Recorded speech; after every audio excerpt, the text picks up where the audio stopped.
everybody. I'm George. And I'm Bob. We're the Shipping Goblins from Beetle and Grips. Today, we're going to talk about the amazing Map Vault Collection. And with the Map Vault Collection, you get a bunch of gorgeous two-sided maps, all scaled for standard minis. Yeah, get yours now for the Map Vault Collection from Beetle and Grim, and all the players at your table will be revved up and hyper because the only thing they'll be able to say is... Yeah, go ahead and do it. Zoinks! Yeah, do it again. Zoinks!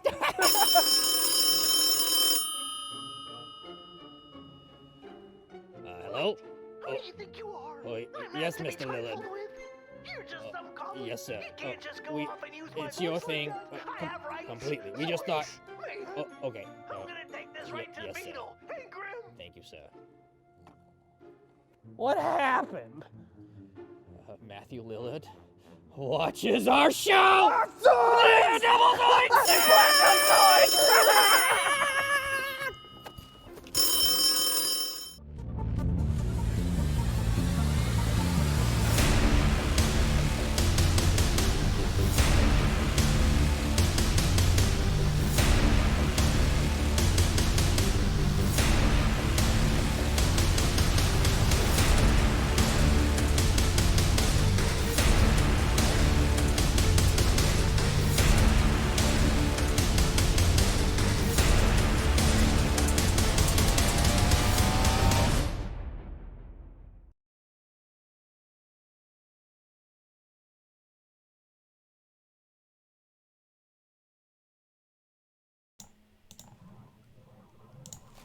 And hello, this should actually work this time. Welcome to Wednesday, not Monday. Yep, not Monday. As previously advertised. Hello, welcome to Band of Badgers. It's fantastic to have you all with us today. This is our second episode of doing the Great British Brush Off.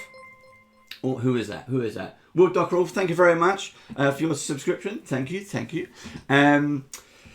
So, welcome to the Great British Brush Off, and these are my guests. This is, of course, our special guest. I've got different screens, and I'm not sure which way I'm pointing. That way. There we go.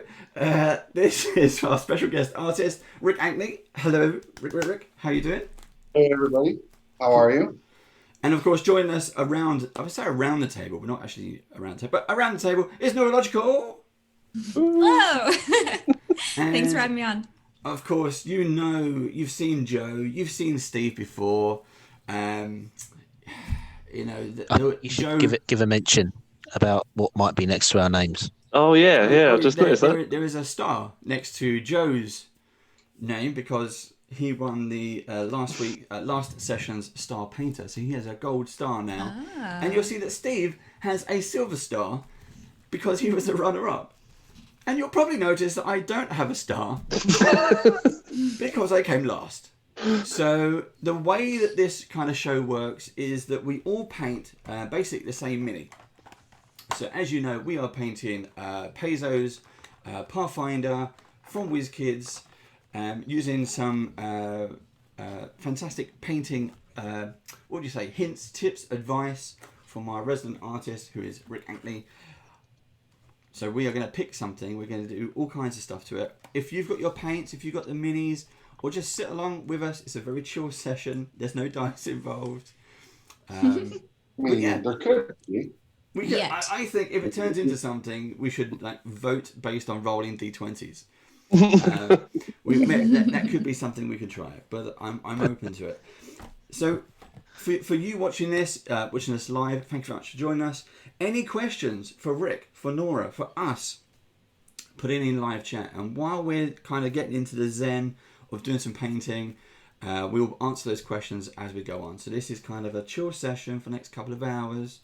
Ask your painting questions, get some help, get some advice. We'll talk about our upcoming adventures, what we've got going on, what projects Rick is working on, what project Nora is working on, if they're allowed to say, because NDAs are sometimes a little bit tricky. Now, if you're a regular Badger watcher, it's that time again. Thank you to Beetle and Grims for all their support that they've given us. I was going to say over the years. We're not actually at a year yet, but since we started this streaming stuff back in August last year, of course, the entire world is in lockdown. We've been gaming. Now we're doing some painting. We're going to see how that goes. Also, thank you to WizKids for supplying the minis that we're painting, and of course to VMuse, who is at WizKids. Now, you'll see below, not below me, because I'm not the GM, but I am your host. Below Rick, right now, there's a series of banner ads going around. You'll probably find up some discounts and some various supporters, so do check those out if you can. If you would like to support us, you are more than welcome to. We, of course, are on Twitch. So if you have your Amazon Prime and you want to, it doesn't cost you a penny, but it means that we earn, like, I think we earn £2 out of that, and that goes towards our pizza pot. It just keeps us fed, really, because we like food a little bit. Keep an eye out. This is Wednesday now, so tomorrow, Thursday, we have our Runelords campaign, which is ongoing, our weekly one. This Friday, we're back with Annihilation, and we have even more stories coming soon. We were just kind of talking before we came on live about all the things we've got going on. There's a ton of stuff. And you may have seen the advert for Starfinder. We've got a new Starfinder campaign coming in April. But there's lots. Well, can I tease? I'll tease something a bit later on, if you remember to ask me. So right now, let's just quickly have a look at who is joining us. Maguire review, Josh Maguire, as always, thank you very much. Josh is one of our early guests, actually, on our various streams, and he's joined us on different bits and pieces. So thank you very much for joining us again, Josh. You are always welcome. Asjarael, I don't know you, but fantastic. I love the name, Asjarael. I love that. Baron Snowhand, I saw you on Twitter today. Thank you very much for joining us. Big Daddy Grim one. I saw you kind of making some comments about painting tips and stuff. Thank you for those. Keep talking. Keep chatting. We like that. Chav Hunter's back. Hi Chav. Kevin67. Joy Derision. Here we go. Modatom Podcast. Mad Atom Podcast. Mad Atom Podcast. We need abbreviations on these things. But thank you for joining us. Mini Train Domain, if that's you, Jake, hello. Stulu89, and of course, Tabletop Santa, who is Rick. Hi, everybody. Watching his window. Yeah, just washing the window. I'm a window washer. Thanks for having me here, Dave and Steve and Joe and Nora. Thank you for being here as well. It's awesome to meet everybody and to spend some time with you around a hobby that I thoroughly enjoy in painting of miniatures. A little backstory, I used to be the host of Painting Happy Little Minis on Game Trade Media. Did that for about 3.5 years with my co-host Dave Taylor, who, if we're lucky, might join us in the chat today, Cool. which would be awesome.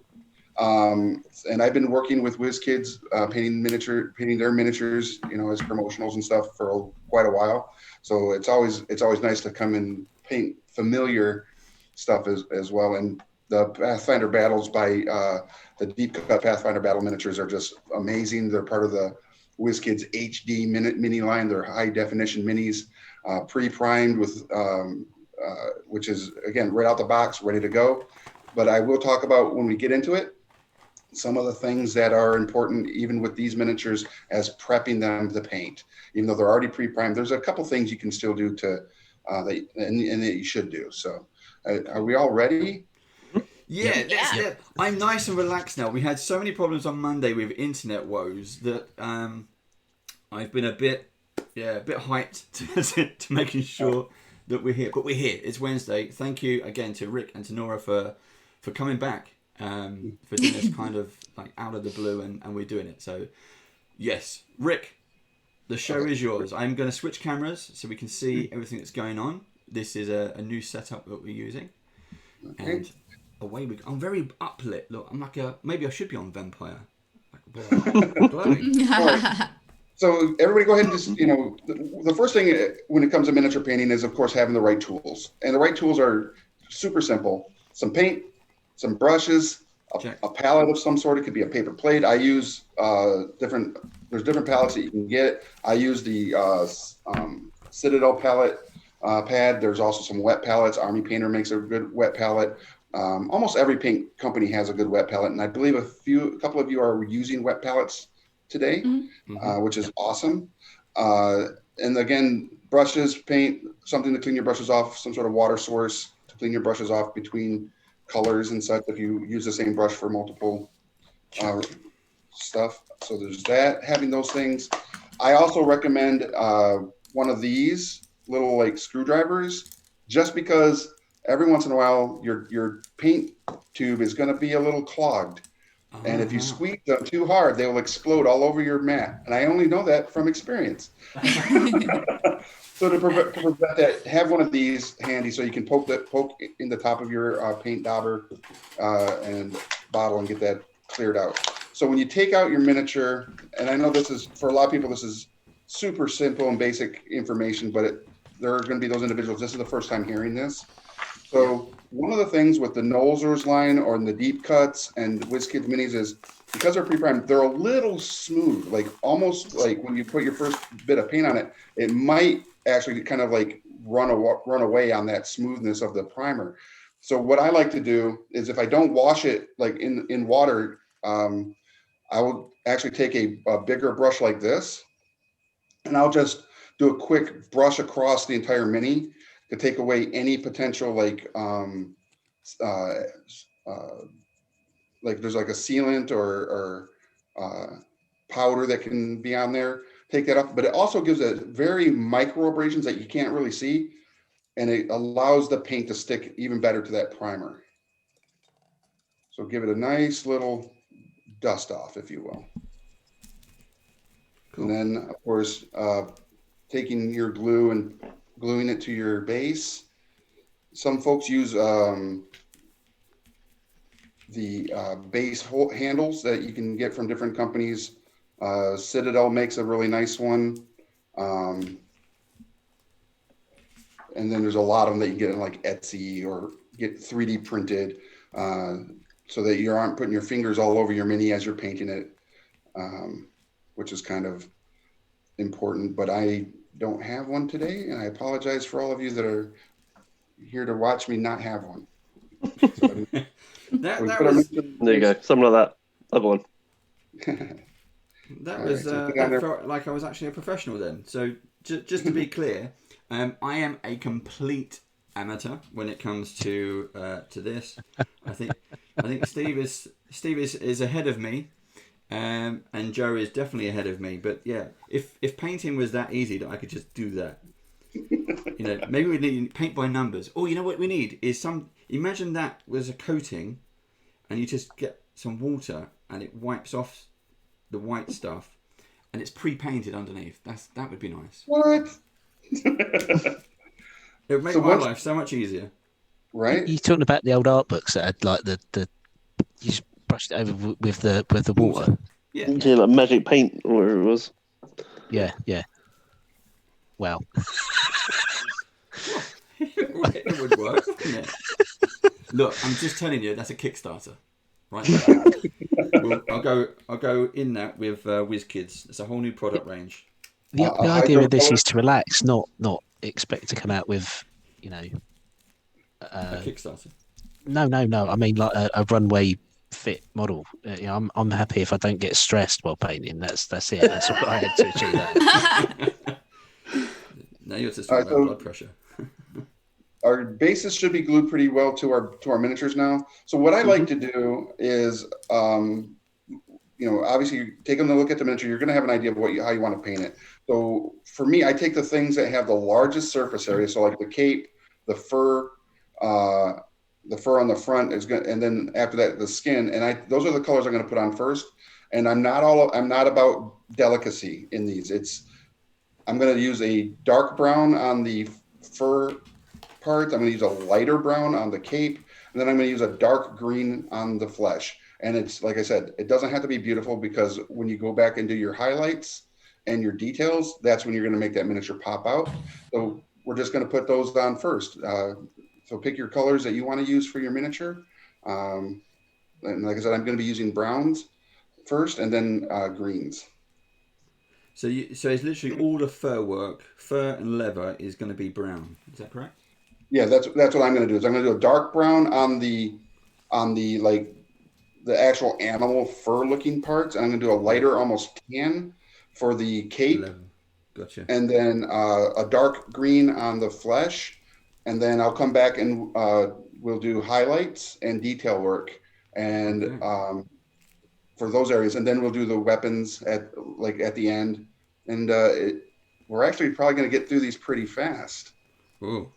if we do it. Speak for yourself. It's also important to thin your paints on your palette. They'll go on better. They'll leach into the cracks and crevices better as you're doing that. And like I said, Is there any particular size brush, like a detail brush or a slightly bigger brush? So I currently, for what I'm going to be using here now, I'm going to be using the base coating brush Base by coat brush? Ankney Painter, but there that would be, I want to say it's a like a 03 if you're using like Citadel brushes. Yeah. So it's not a fine brush at all. This is Okay. This is the brush you use to just slop paint on the areas to base coat. Because like I said, it doesn't have to be pretty when you're just putting base colors down. Okay.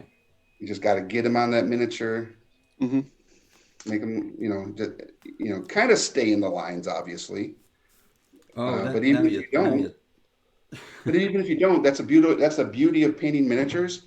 Is it's a happy little mistake that can be corrected by just adding the right color over top of that area that you made the wee mess up, if you want to call it that.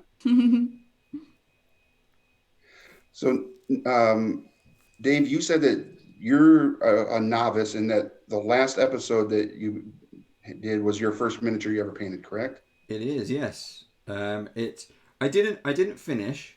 I did as good as I could do. He looked pretty. He was a goblin. I've got him here because I have finished. Okay. So that is my goblin now finished. He has been he's been dark washed or shadow washed. Okay. And dry brushed highlight, I think was what V called it. Yep. But yeah, he got kind of dirty in the wash. He got kind of dirty, so the white cape is now a dirty white cape. Okay. He's now got black stuff in his teeth as well because it got right. What I was impressed with is how much detail the wash brought out. Mm. Okay. I mean that it does look impressive, and he's got like different shades of green on his face. The camera can't probably see. Well, the camera won't see that at all. But yeah, But that is the great thing about using a shade or a wash is it definitely brings the depth of the miniature out. So Yep. you get to see those finer details popping out, and that's combination wash and highlighting or dry brushing to get the highlights gives that miniature so much more character, so much more life. Oops. Mm-hmm. You see, when painting miniatures, hearing someone say "oops" is okay. Well, it was oops in that my mini was not in frame, but I'm sure those other oopses will happen. So, Nora, how long have you been painting?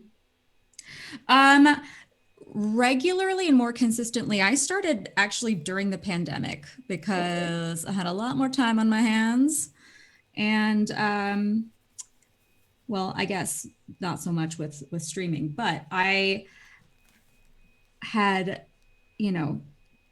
all of these minis that were piling up and figured this would be the best time. And I found that it was in a time that's pretty like anxiety inducing, especially during the beginning. It was very calming. That's awesome. Yeah. But- Plus, I'm a very admittedly a dice goblin, but my boyfriend is a minis goblin, so I like to paint minis for him. Nice. That is awesome.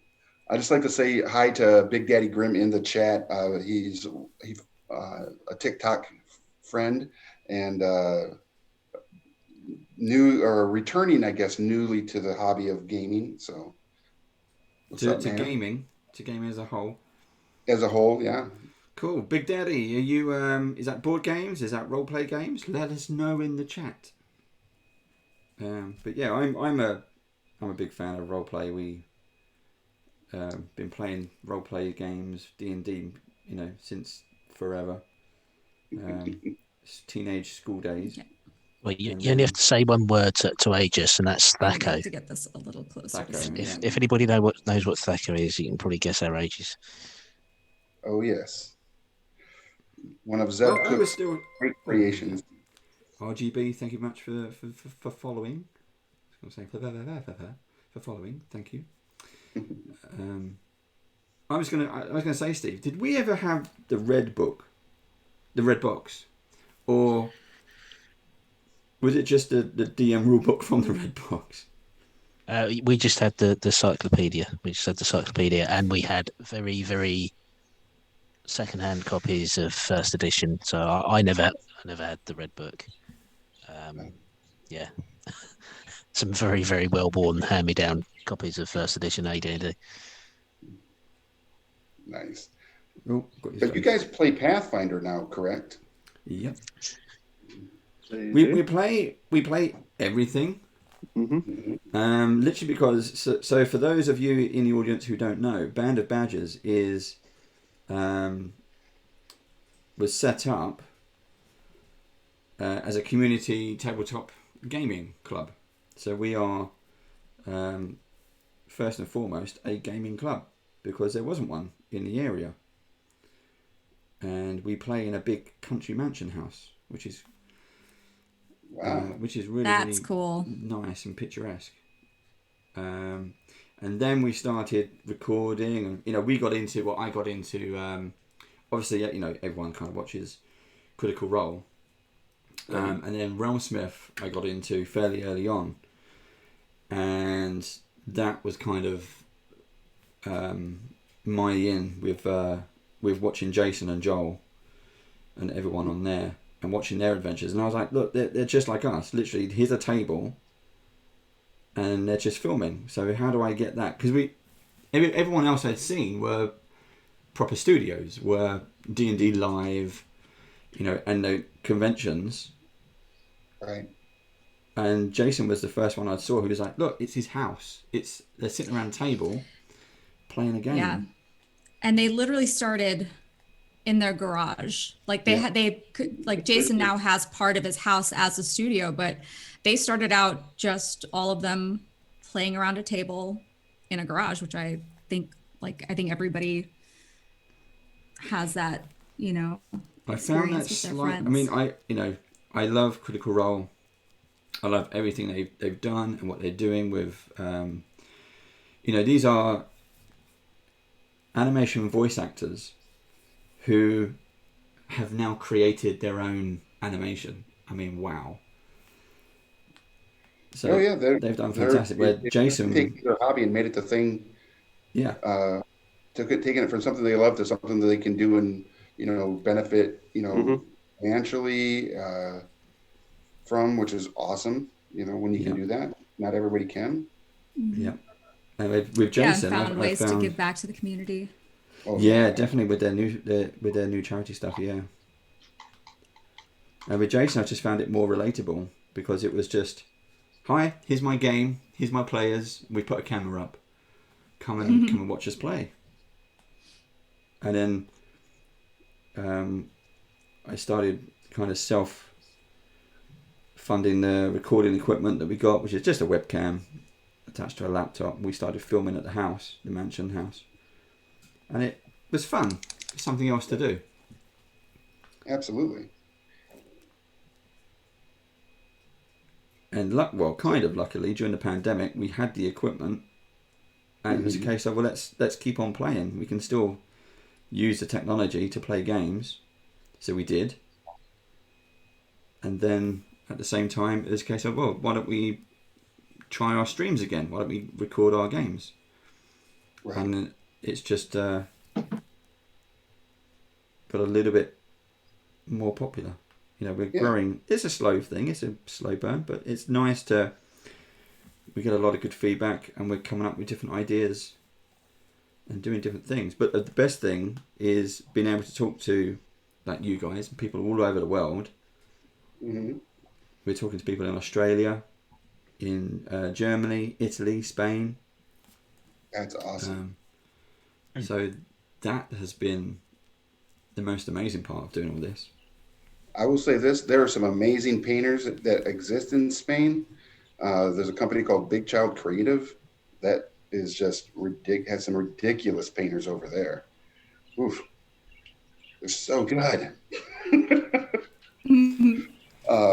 So has everybody finished their browns and greens already? No. No. No, not yet. Wow. Okay, I mean, we got plenty of time. This is very challenging for me. I think finding that I have to like paint this tiny little thing farther away from my face so that it's under my camera. I'm almost So done it's- with the greens if you want a reference of how long it's taken me. Well, I'm not done. I was just curious. I was just asking questions. Okay. I'm the slowest painter in the world, generally. My mates all rib me for how long it takes me to paint things. The for everybody in the chat and watching, you know, what we're doing here is basic painting information, and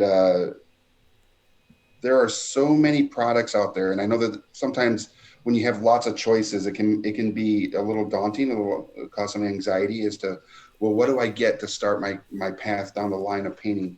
Yeah. And you know, I'm using Vallejo color and model paint, and I think that there's some Citadel paints being thrown on miniatures today. There's some Army Painter. There's also P3 by Privateer Press, and there's also Reaper has a paint line. There's Turbo Dork. There's all sorts of paints out there. But if you have never painted a miniature before and you're not sure you want to fully invest into buying into the hobby, you can get some really good paints on the cheap. So some hobby craft paint, acrylic craft paint. You're going to have to thin them down really significantly because they're not pre-designed for miniatures. But it'll give you a base to start with. And I will say this, one of the best things about the WizKids minis, besides the fact that they actually look amazing, they're an inexpensive buy-in to the hobby, right? So in the States, it's $5 for a pack of 2 ORCS. Mm-hmm. What does that equate to in the UK? That's £3. Okay. £3. So, again, not a big buy-in, and if you mess an orc up, it's an orc. They're probably filthy, dirty little creatures, anyways, right? And even if you hate it, you can still clean it with a toothbrush and do it again. Yeah, absolutely. And the other thing too is miniature painting. Unless you're a competitive painter, it doesn't have to be perfect, right? Exactly. I was talking about it last session with V, and saying that I've got minis that need to be painted, because I much prefer now. I've been buying the WizKids kind of blind box things, the pre-painted minis, and I've loved having them on the table. And when you put those in front of your players, and they can see what it really is rather than an unpainted mini, it has so much more impact. It really does. I always feel bad for my players when I put, here's my red dragon, which is not any colour at all. It's black. However, the good thing is It would be red. Yeah, it will be. Just use your imagination. But next week it can be green. So at least I can do that. And the week after it will be blue. Right.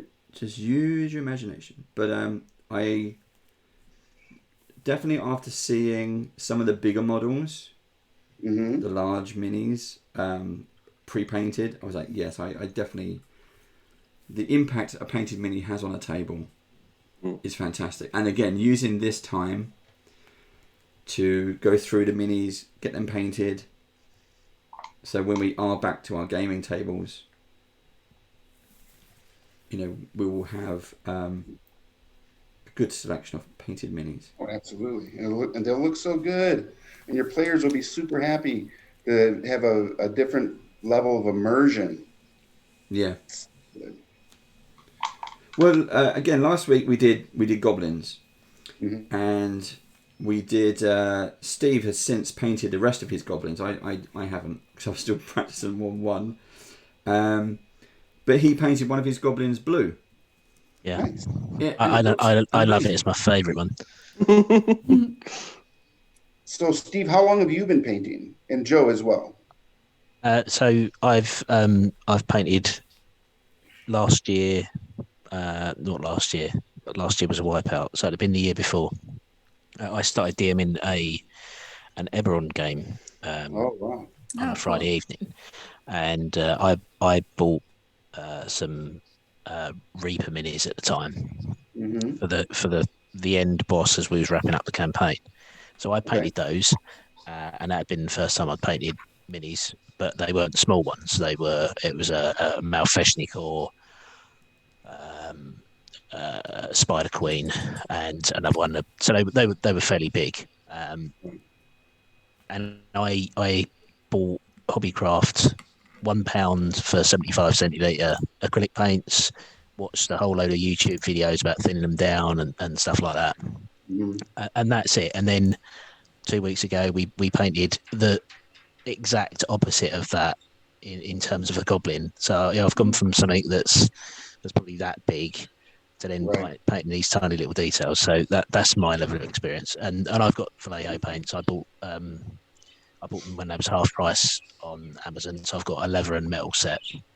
Okay. And the biggest thing I find is you're not fighting with the paint. So if you're that little bit more experienced and you know the exact consistency you're looking for, then going with hobby store paint is just as effective as you said. But as a beginner, having miniature paints makes it a little bit easier. Oh, absolutely. I started playing Warhammer when I was about 10, 11, and so I was painting then. But if you look at my painting then, it was probably absolutely shocking. And then I stopped playing for years until about 2-3 years ago when me and my mates all picked it up again. Okay. And started obviously painting an army once more. And I collect orcs, so this is actually quite beneficial with us. Nice. Orcs are that's the army I like painting the most in the Warhammer worlds, as well as the orcs. There's so much variety that you can do to them as well. I've Doesn't got have a to be- Stormcast Eternal box Nice. that I'm waiting on painting. That is so. I think after I do my Tomb of Annihilation T-Rex, I think I'm gonna start on that. I mean, Is that the zombie one or the King of Feathers? this one right here. Zombie. Well, this is the WizKids T-Rex. The zombie one, I believe, is Gale Force 9. Uh-huh. But yeah, Yes, that's the one. so They've I obviously on Fridays run Tomb of Annihilation game, and they've fought the King of Feathers, but they haven't yet met a zombie T-Rex. So, but You say yet. Yep. Yet. Yet. yeah, And you're like, but we're in a dungeon. How can we face a T-Rex in a dungeon? I was just thinking that, yes. Yeah, I could hear You open the a cogs door. turning. And there's Yep. a T-Rex. Yep. It's very much a very small corridor, very big dinosaur type situation. That's why their arms are so attached Yeah. to their bodies, is because they can't they always So- look like they're trying to squeeze through a small So, hallway. so they can reach the light switches on small hallways.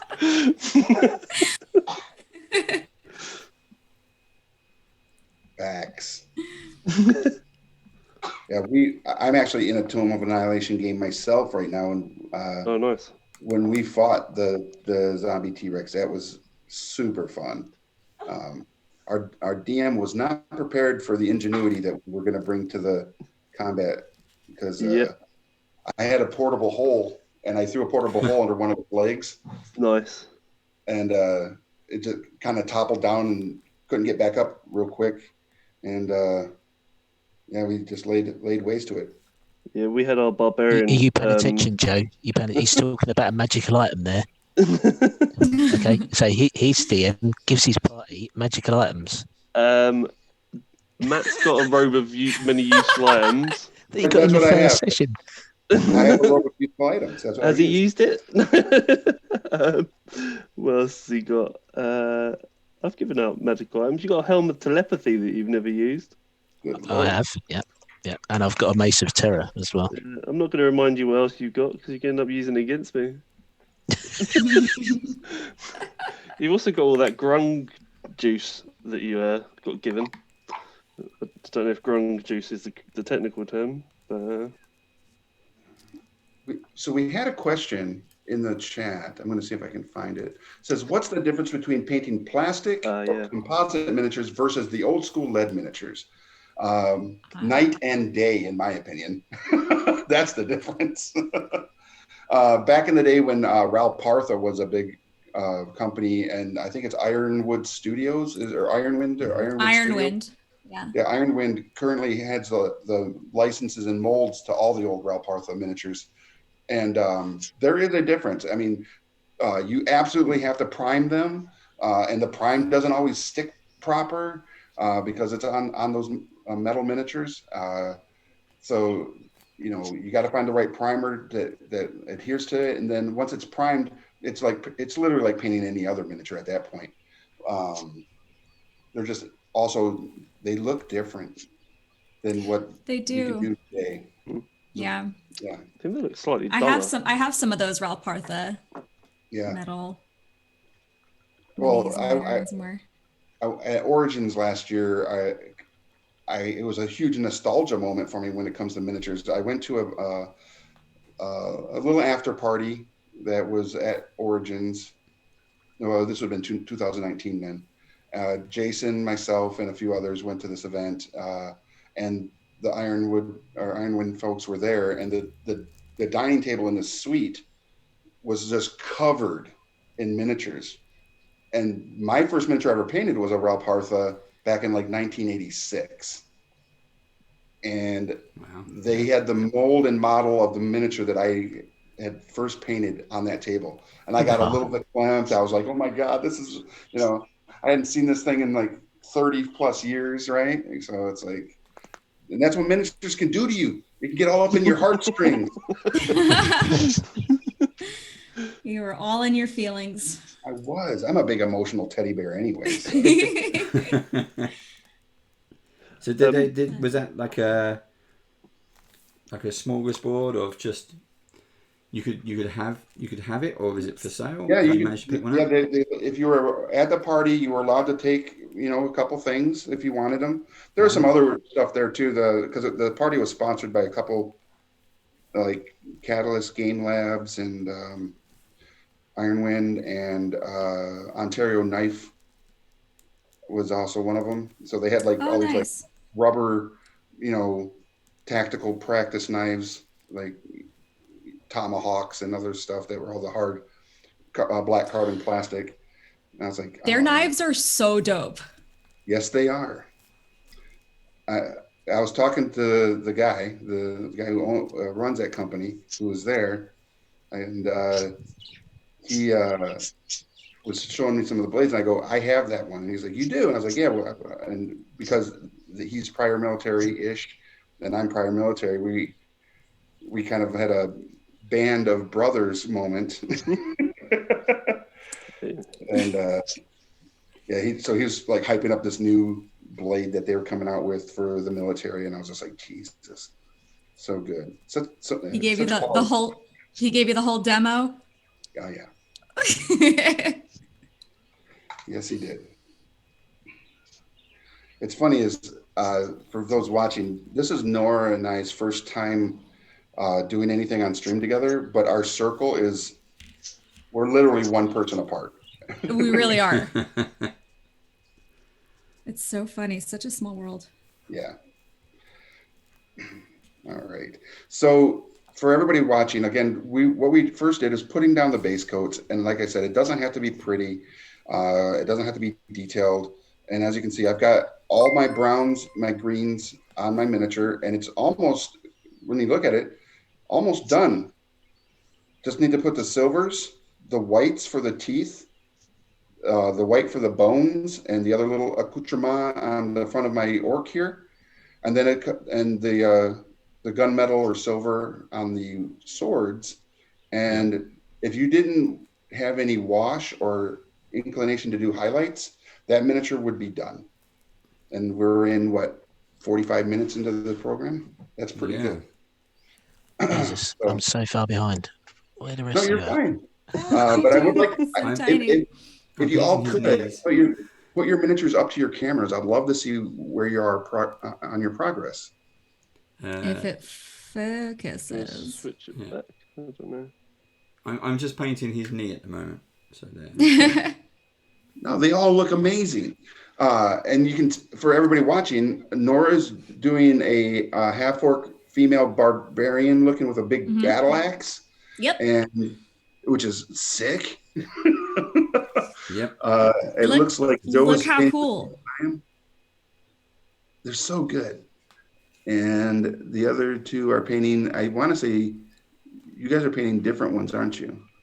I'm painting the half-orc male barbarian. Okay. And it's the one without the helmet on. So, No, you're doing the same one, yeah. Very cool. So yeah, when are you applying shades over large flat areas for tone? What is the best way to make it not look streaky? The best way to make any of your shades not look streaky, in my opinion, there are many theories on it, is again, even with shades, you can water them down a little bit so that they don't clump up and cause that streakiness. And again, if you wet your brush and you see a streak, you can take a wet, clean brush and address any clumping or streaking to smooth it out on your miniature. That's a great question. Will Docro was asking all the hard questions. Yeah, that's a good mate of mine who's I'm sure he'll have lots of questions about painting. So.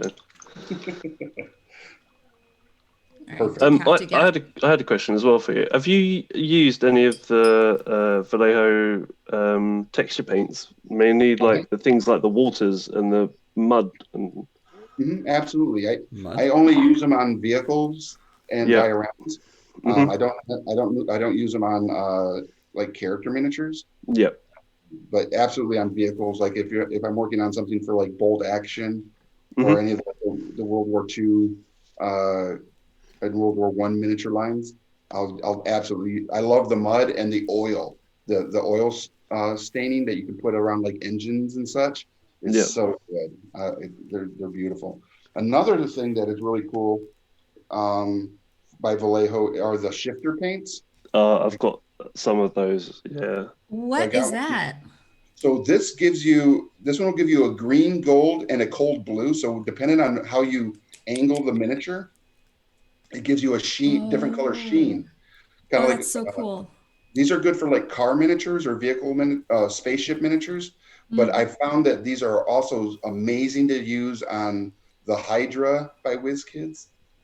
There's like a copper one but when you shift it, it goes from copper to purple. It looks so good. Like anything with scales, anything with even with feather, like a feather sheen. Yep. Would look cool. They're so good for that. Feathers, scales, and like Umber Hulks. The Umber Hulk from WizKids, because it's kind of got like a beetle, a chitin type carapace. The sheen, the shifter paints look so good on those as well. Even Dave's favorite model, the giant spider. Oh yeah. Wait, did Dave have an experience with some giant spiders in the recent past? Yeah, I'm just not a fan of spiders in the real world. Yeah, one of the mystery boxes I got from WizKids. So their new series, the Darklands Rising series, is going to be out soon. Tomorrow. Which one? Darklands Rising. Okay. It's the new one. And in one of them was this giant purple spider. When I finish painting his leg, I will go and get it. There we go. It's It's beautifully ugly. There we go. I'm on the mini cam, but there we go. And it's upside down. It's actually hanging by a web. Oh, And that is it has gorgeous. drool, like green drool, hanging out of its mouth. It's disgusting, but it's really cool, and it's in an Easter egg of web. So and it's big. It's big. It's as big as my hand. So that is so cool. I don't think I have that one. I am on an embargo in regards to showing off the set that I'm going to be doing some content around for WizKids, but it's they've already announced it, and it's called Boneyard. Boneyard, yes. I've been hearing some good things about it. Yeah, they're going to bring some nightmare fuel to many a game. So there's a couple of questions we got coming in as well. Would you be able to recommend an alternative to any discontinued Citadel glazes? Do you use many glazes? I don't use many glazes at all. I'm trying to find it. So I apologize that I can't answer that because I don't use glazes. I do use a sealant after I'm done with my miniature. I use the Vallejo Sealant, which is just a clear, almost like a nail polish, but I use the non-glossy version of it, and I will the full miniature. But as far as glazes go, I don't. I apologize. Is that like a matte finish on it? Or? Yeah, I do prefer the matte finishes over the glossy. Mm-hmm. And on loads of painting forums, people tell you not to lick the tips of your brush to make a point. No one says why. Why? Well, I don't understand why people say that not to lick the tip of the brush outside, because it's, if you're using acrylics, they're non-toxic. The only thing is if I don't clean my brush proper, I might have a bunch of paint lines on my lips or whatever. And maybe they're just about the aesthetic. There is that paintbrush cleaner. It's I forgot the brand of it. It's super old school. Just looks like a little dish, like a hockey puck size thing. Like soap. Yeah, and you clean your brushes, but you could also use it to recondition the tip of the brush. Yes, if you don't wash it out completely and just form it and let it dry like that, it'll help out with that. Yeah. All right, I think I'm ready to do the shoulder armor part. Nice. Yeah, so it's kind of funny before we hit the stream, we were talking about cleaning our brushes in our water source, right? And some people sometimes make the mistake of dipping their brush in what they're actually drinking during the streams or while they're painting. But I want to say it was Joe or Steve had mentioned that sometimes having two different water sources is good, because when you're using metallics, when you clean your brush in a metallic, sometimes that metallic sheen can get on your brush even after you've cleaned it off. And when you go to use a non-metallic, it can give a weird effect to your paint that you don't want to have a metallic sheen to it. So I do that, but not everybody does. But that was a really cool tip, because we are using metallics today on the weapons and the different armor pieces that are metal. So I'd just like to say thanks to Steve or Joe. Again, I apologize for not remembering. My Alzheimer's is kicking in. That was Joe. That was Joe. All right, perfect. That was the master brush cleaner. That's the stuff. Yes. I will say though that licking the brush to get a good tip on there for detail work or whatever is a forced habit that I've done for many, many, many, many, many years, probably over 30 years. But I will say that there are hazards to doing it, and I actually, if you haven't noticed, I do have a missing tooth. And I literally snapped my tooth off painting. It was on a live stream, and because I have to use the VA medical to get my stuff fixed, it's delayed. It's been delayed for a little bit, but I was on a live stream and I was licking my brush and it got caught between my teeth, and someone said something super funny, and I turned and laughed, and it went ka-snap. Oh my goodness. So there's that. There are mechanical hazards to licking your brush. So, but I will never stop. My one's painting with my tongue sticking out. I'm like, on all of these streams, gonna be consciously trying not to paint with my tongue half hanging out my face. I'm going to pick I up am. on what Rick you mentioned earlier about Boneyard and things that are coming up from WizKids. They're also doing a Starfinder miniatures. Yep. And their goblins are very iconic. Yes, and they I are. mentioned, I think I mentioned this on the last episode actually, but they have a goblin in a space helmet, and I want one of them. I want one of them Nice. to paint. I think that would be so fun to paint. They are so good. The Starfinder and Pathfinder goblins are just, yeah, they have a iconic imagery in the way they shape their heads and the big gremlin teeth.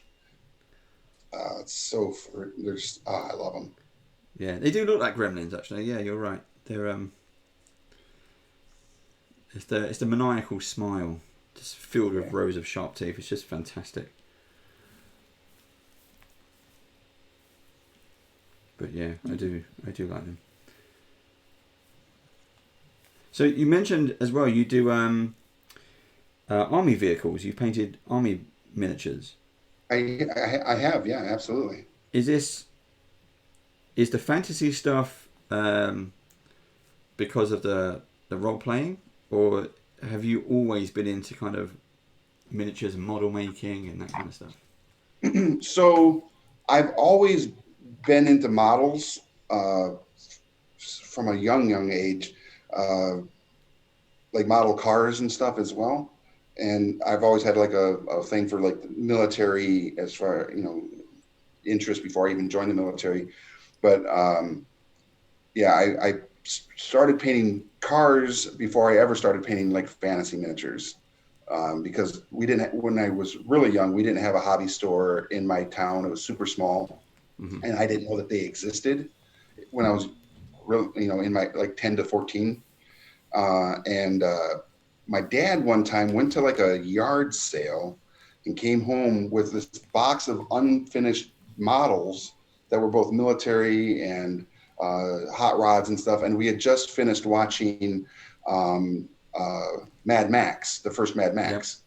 And so me and my brothers we took this box and we basically Frankensteined up a bunch of lost sound, which means players, the audience, will just lose sound in a minute as well. No worries. Are we good? Let's try that. All right. They'll let us know as they do, right? There we go. Yeah. Yeah. I lost sound for a minute, but at least it wasn't losing the stream. So we got this big box of unfinished hot rods and army vehicles and army terrain stuff for modeling, and we made our first Mad Max cars, and that's where I got into modeling stuff beyond the fantasy miniatures, which I think every kid wanted to make a Mad Max car. And we would, of course. What was it called? The Dominator? Was it? The Dominator was Mad Max's car. Yeah. I think it was. Again, the chat will let us know. in chat we trust. Here we go. Yes. I'm a big fan of the concept of the wisdom of crowds. Someone in the chat will know the answer. Yes. All right, now. So we have just hit the first hour. Do we want to do a comparison, everyone? That sounds great. Yeah, go on, depress me. Depress me. think I've done all the major. Now I'm going in some detail, like the leather straps. Yeah, I've On just the, realised the orky bit I've missed. Yeah. So So- so your back, your orc back, Rick. Uh-huh. Okay. Mine's kind of similar. Kind of. Yeah, absolutely. It We've looks got some white spots there, but great.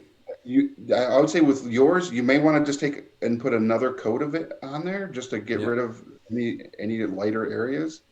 Because when we put the wash on that area, it's really going to make it look like that stained, oiled leather, right? The effect that you can get where it really looks like it's seen some days. And then we might even take a little extra wash and hit the tips to give it that dirty, frayed look on the edge. cool. Which will be fun. Yeah, they all look great. Nora, you should just be doing this, teaching all this. You look so good. You're too kind. I'm having challenges with it having to be like, I mean, I like painting larger models, and for this one to be like having to hold it away from my face and from this camera that I don't feel like is focusing too well. Okay. So, but thank you. Yeah. I mean, and Joe and Steve, your miniatures look amazing as well. Everybody's doing a great Thank job. you. Thank you. I will admit too, is when I'm painting, I would have the miniature like up here. Like to they're my face. usually like right here to Yeah. my face. So I might have to do that for these tinier little details. Right. Sorry, chat. And I'm also going to apologize to the chat right off the bat because a lot of people are going to probably ask about, well, what do you do for the eyes? So my eyes, I have never mastered that skill set.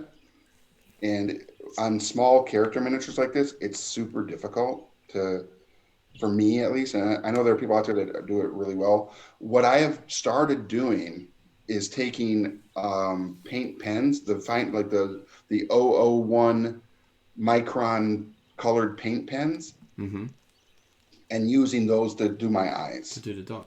That's a good idea. Just do some That is a good idea. little dots. And if I don't do that, because most of these miniatures, like I've said before, are going to be about 3 feet away from your eyes when you're using them on your board, on your gameplay area. So you're not even going to see the eyes. So I make sure that then if I don't paint the eyes, and I do a little extra shading in there because, they're dark and you can still see the eyes definition, but you're not, it doesn't really matter when it's 3 feet away and you're in the heat of a fight against an owl bear and its cub. Yeah.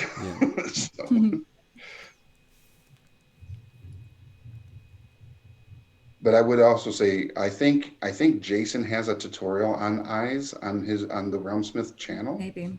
And I would recommend checking that out for everybody. And obviously, I know that you're going to have some other amazing artists on the upcoming episodes of this, and I'm betting that some of them are going to be like, "Oh, eyes, yeah, it's like whoop, and it's going to look perfect." Yeah, some of the stuff we have coming up, we are going to be looking at elementals. Will be a future episode. Okay. So we look at how to paint the transparent plastics. We're fun. also going to be looking at magic effects on minis, spellcasters. Okay. So you're going to do what's called object source lighting. Is that right? I'll say yes.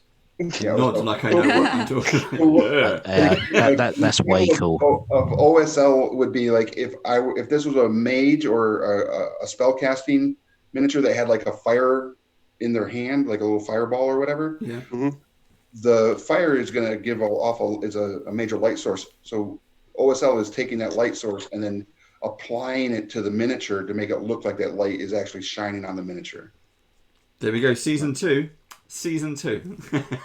You heard it here. You heard it here first, folks. Like I did not even think about doing that. That's a really cool looking effect when you see that. It is. Yeah, It's not.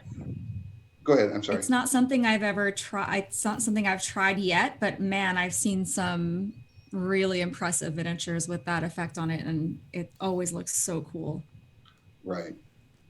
And another really cool skill set that obviously like these miniatures don't require it, but if you were to do like a Warforged or a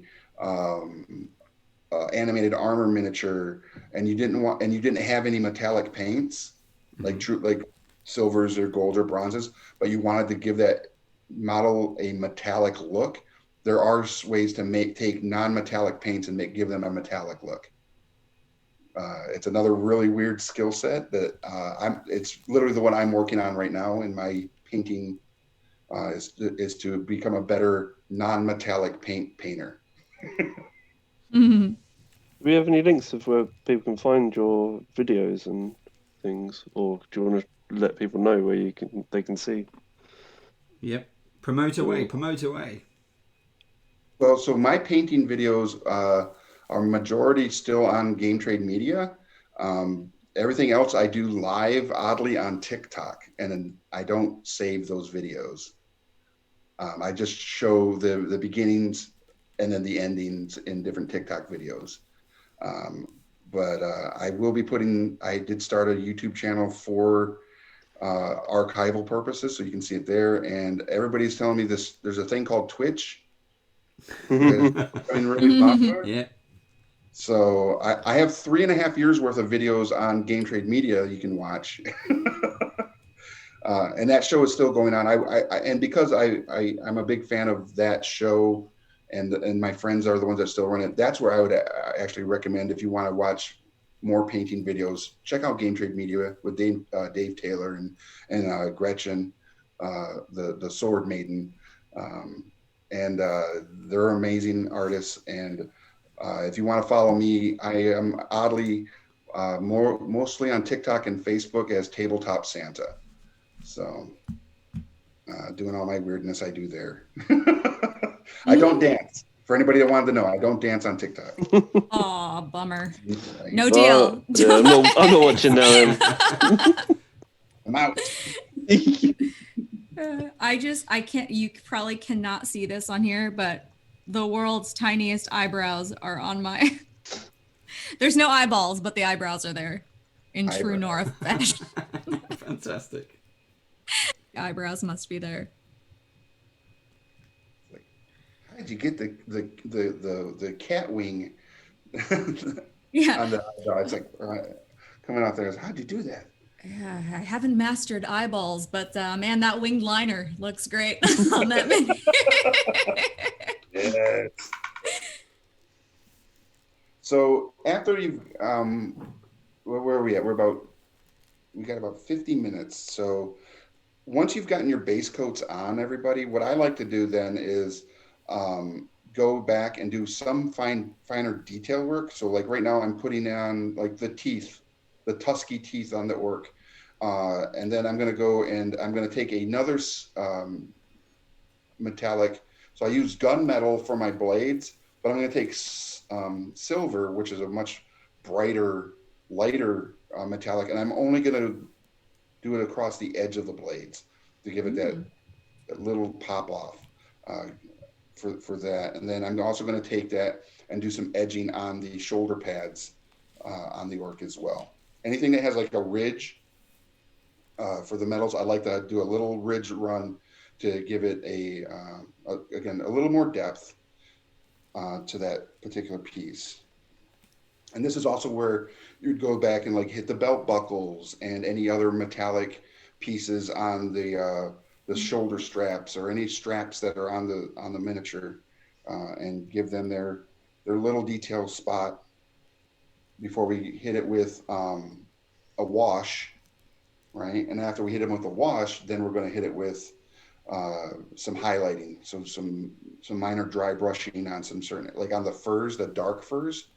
I like to take on browns, I like to take a little bit of a gray and dust it basically, just really lightly across to give it like it's aged, like maybe it's an old wolf pelt that they changed into this shoulder cuff on their cloak, and the same with like their loinclothy pieces again, just give it some aging, and it just adds more character to your miniature.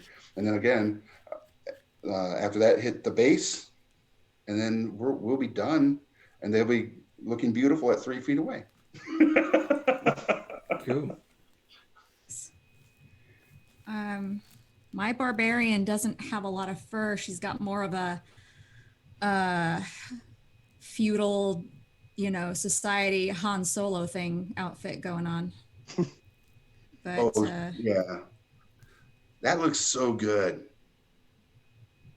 Thanks. Yeah, what I would do with something like that is because it looks like there's like some edgings on the leather bits. Mm-hmm. Is I would, after you do your wash, because it's going to darken up, I would take that same color that you did as your base and do some lining on the edges of that to give it, again, Like a little bit more leather. a little aged look, yeah, and pop it off. Cool. Nice.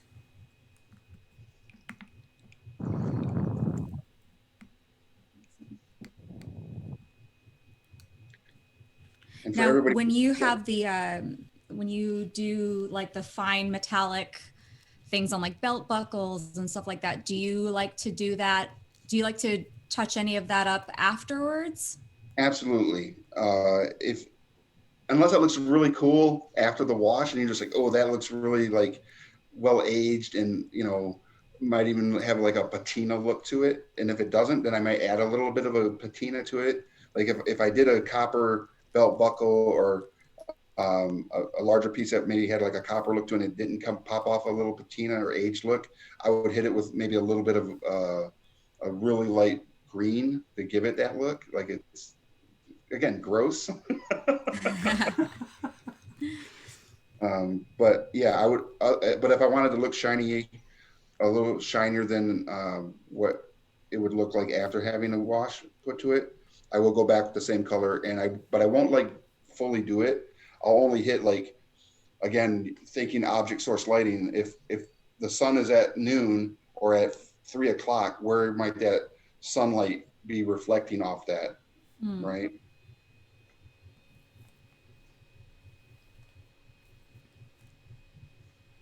I think I'm gonna do the buckles in bronze. So Rick, what's your most favorite model you've ever painted? What's your? That's a great question, and I have it right here.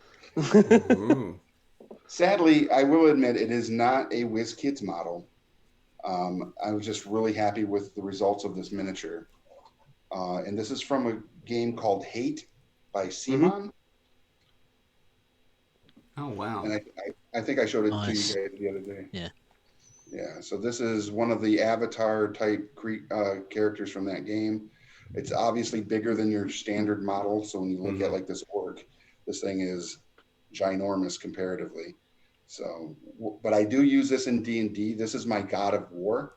When he comes down to the prime material plane, he is, 12, 14 feet tall, and this is him.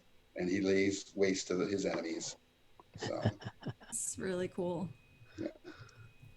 But I will show the T-Rex again, just to show that this is one that I've been having a lot of fun painting. I don't know if it's going to show. That's nice, yeah. This has been a lot of fun. This is not the zombie one. The zombie one, look, it's almost the exact same sculpt. It just has those beautiful like ribs showing and zombified wounds that one would expect with a zombie T-Rex. It has like some exposed flesh. Yeah, it's so good. And I've been having a really good time painting that one. I've been taking my time because I want to use, I want the base to be a little bit more pronounced. I don't do a lot of terrain building, but I'm working on making some like palm tree looking terrain to add to the base. So, I've been watching a few terrain builders that do that, and I'm like, okay, let me give it a shot. I'm not good at that at all. So a good terrain builder that I follow is the Terrainiac. He's a UK guy, but yeah, I like the Mel Bowes, the train tutor. Yeah. That's it. Not the train tutor. Yeah, Milvos. Yeah, That's what I meant. Yeah. Have you seen Got DMs?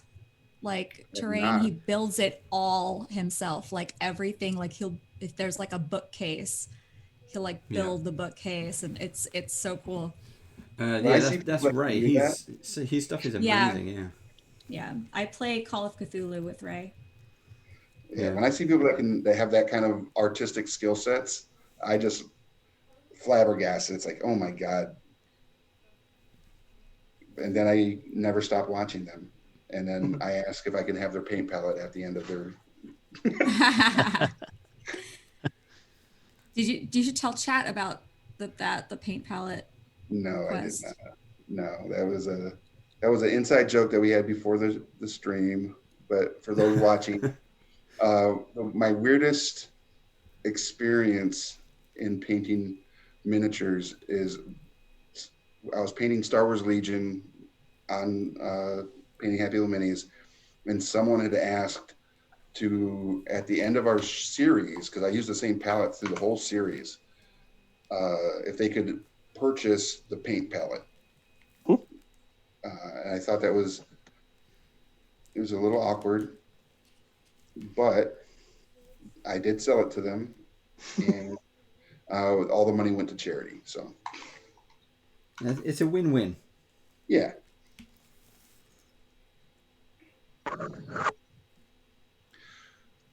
When you highlight, how do you decide what to give the second run over highlighting in a brighter tone to give the OSL? I think about, and I kind of mentioned it already, is I think about where the sun would be in a normal adventuring day. If I wanted to be like a high noon thing, the lighter highlights would be on the upper top edge of those areas. But I tend to go with that 3 o'clock, between 2 and 4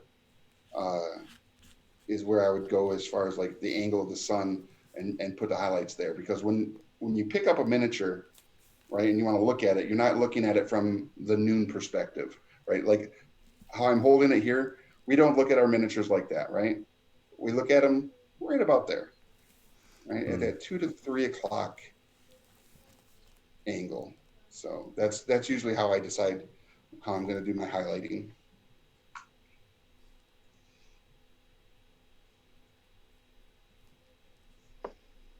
I think with the base paint, I should have been a bit more aggressive, because I'm now I've got legs and fur. Mm-hmm. I can start to see the original plastic seeing through on the bits that I missed. Yeah. So I'm just kind of going over them. Yeah, I mean, I'm actually doing that now too. I'm going back looking to see if I have any of those white spots left where there's a need for a little more detail. But the other thing too is when you hit it, we get to the point where we're going to hit it with a wash, some of those light spots will disappear. Yeah, that's true.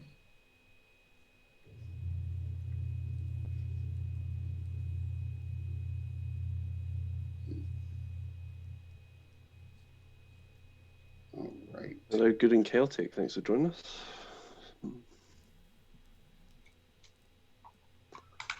Sorry if you said, Nora, what projects are you're allowed to talk about? Are you working on at the moment? Well, I can't talk about any of them yet, except for because Michaela has announced it. We do have a mage game coming up. Yeah. But I don't know how much info she's leaked, and Michaela, of course, everybody I'm sure must know by now, because we love Beetle and Grimm so much, is with Beetle and Grimms. But yeah, I don't know how much Michaela has leaked out. So her handle is Michaela Sims on Twitter, and you can go harass her. Yeah. Go ask her all about it. Oh, she released it all. You're fine to talk about everything. It's fine. All the way. I'm joking. That's right. She won't kill Nora. She'll kill me. Yeah. She'll turn us off. She works at Twitch. She'll just like, nope. Yeah. Sorry, Dave. And channel banned. And you're canceled. Yeah. And that's Mage the Ascension, right? Yes. Yeah. Yes. Good. And then on Q times, B Dave and like the cast that I'm in, we've done a series of the World of Darkness games, like in a mini series. So we've done 4 episode parts. And this Friday is our finale for our Changeling game. Jeez. And that is the most obnoxious character I have ever played. And it is it's really funny because I do so many different kinds of streams with different networks. So some of the streams I'm on are total like rated G, like children watch it. I play a Disney princess, but this one's very not suitable for work. Because we are crazy. Maverick too says that, Harlow Jinx is my character's name. We get into some really interesting shenanigans, and it's very insane. It's the most beautiful, chaotic Just add a little spice. game I played in. Are you allowed to give any examples of your crazy situation? What's the most crazy situation that you've enjoyed? I really don't know. Because I haven't talked to you guys about what y'all could talk about on your network. I don't know what I can mention on here. You can free for all, pretty much. Yeah, we are completely open. Well, we have a character who is a satyr, played by Diana D'Amico. And if anybody knows the lore behind satyrs and what they generally are like in their nature, she is the top 1% of fawns only accounts. And we were at a very spicy. Which my character Harlow absolutely subscribes to, top tier or whatever it is she offers. We were in a club, and a certain recreational chair got destroyed by one of our knocker characters, and we were on like a little side quest to get a replacement chair. Wow. And there was a kind of so my character does this thing where she will use her magic abilities because she's a tattoo artist. That's how the real world the normal world sees her. She's a tattoo artist, so people will come in wanting something. Through her magic, she'll make them think that that's what they got, and then it'll go home, and like an hour or a day later, it'll say like no regrets or all this stuff. But there was the running there was a running joke of I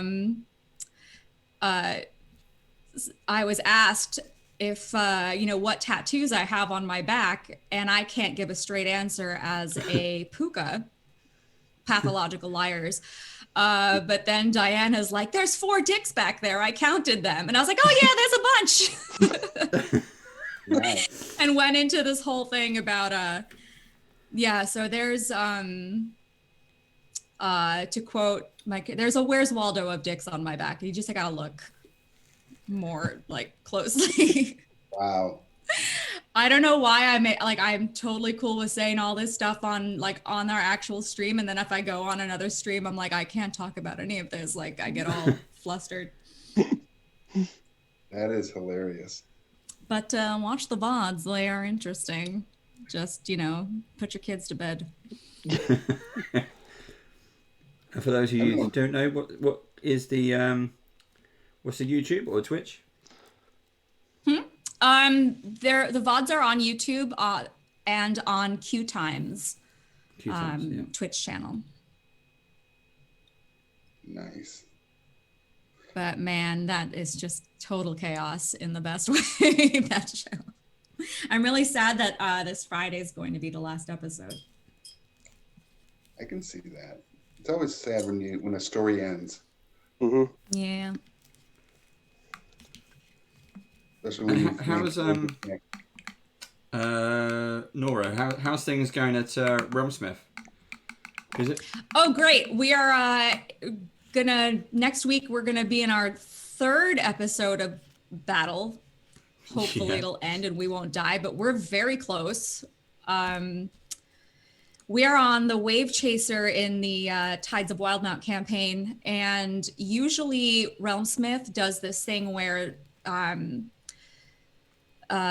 people on the Discord who have joined the community can role play different characters, different NPCs within our world, and sometimes they show up. Like up until a few episodes ago, they've always come out to help us in battle whenever we needed it. This time they are attacking us and spending their bits and all of this stuff to injure us. And so I don't know how exactly I feel about that. So we will.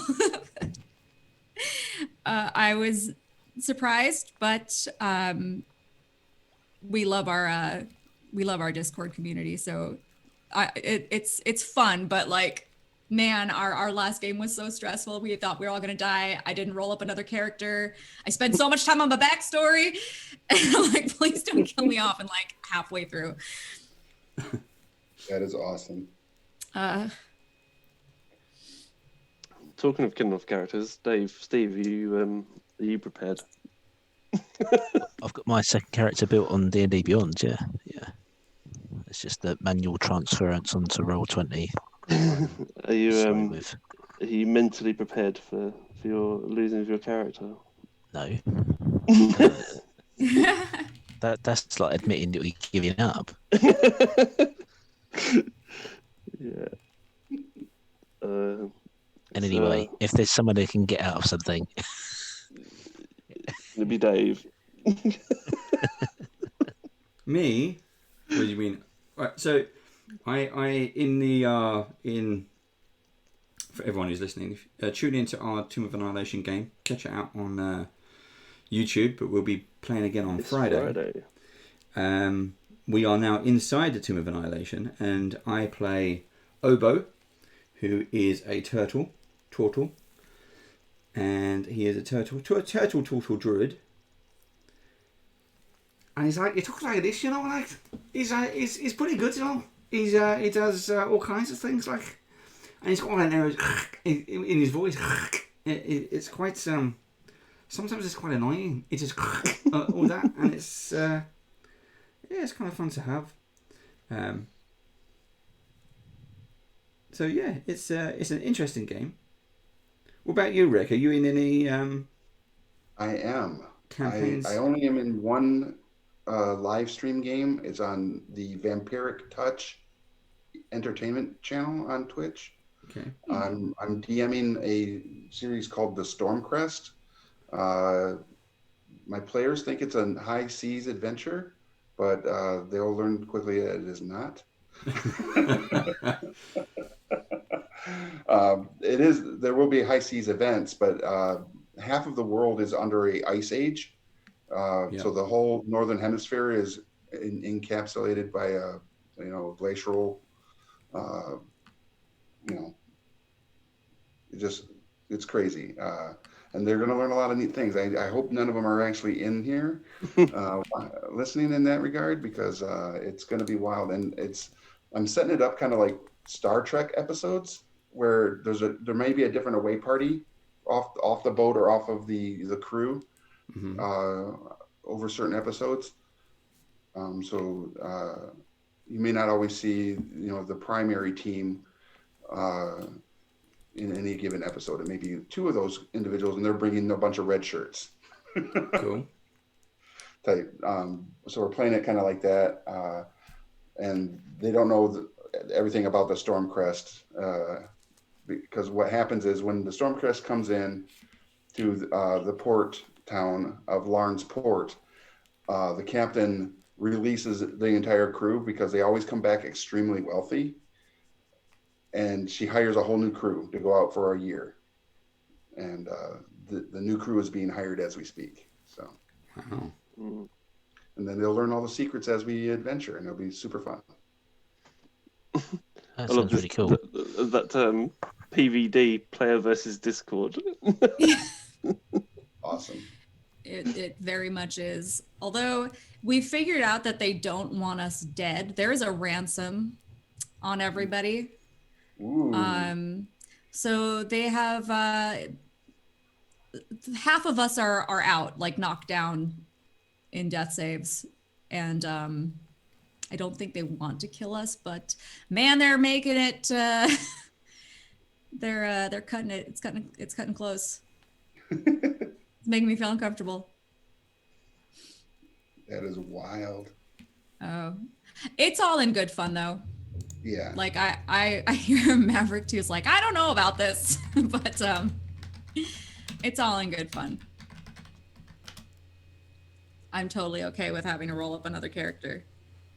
But I told Jason, I was like, hey, if I die during this game, I've got so many characters here on D&D Beyond. I'm coming back with a level 20 with a vengeance in this level 5 game we're playing. Perfect. I'm just going to pick one at random. We have we have a request. We have a relatively new badger who joined us. Their name is L, and they will be running. They're the ones I mentioned about. We were talking about Vazen off camera, and they'll be running that. They are a big fan of yours, Nora, and want to know if you could do a shout out for them. For what was their name? L. L. Big shout out to L. What is L's handle? So I can say hi. I'm not sure. It's good and chaotic. Oh, yeah. So. Oh, good and chaotic. That's you. Yep. There they are. Hello. It's nice to meet you, and thank you so much. I saw that you saw our what's it called, Changeling game as well, right? Yay. That's awesome. Well, it's nice to meet you, and thank you for watching. That's awesome. I love meeting more people in chats and the Discords and stuff. So, Elle, just to let you know, so you can cheer some more in the chat. I did mention it to Nora off camera before we started. It's intriguing. It just depends on timetables. So once we have all the information, we'll put something together. Mm-hmm. Yes. Time permitting. Yeah.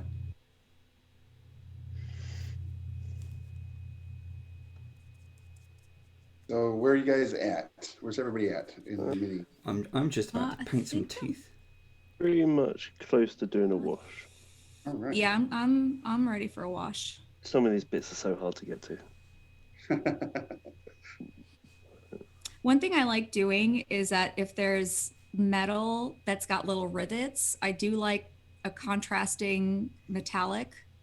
Yeah. On the little tiny. What are you using as a contrast on this one?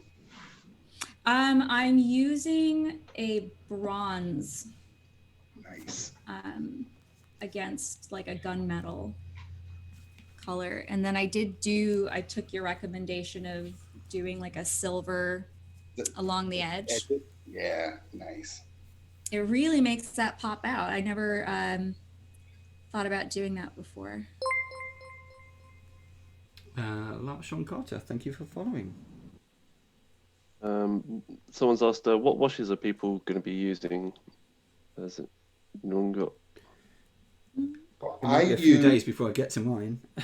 I use Smoky Ink by Game Color. It's actually an ink, not a wash, but I water it down really heavily to give it more of that wash. I really like using that. But otherwise, I would probably have used a Strong Tone by Army Painter, or a Agrax Earth Shade, if I'm saying it right. Because that's literally the best. Agrax Earth Shade is amazing. Yeah, I think I am gonna do a Strong Tone. Whilst I say that, I'm looking for mine. I can't actually find it. So, there is.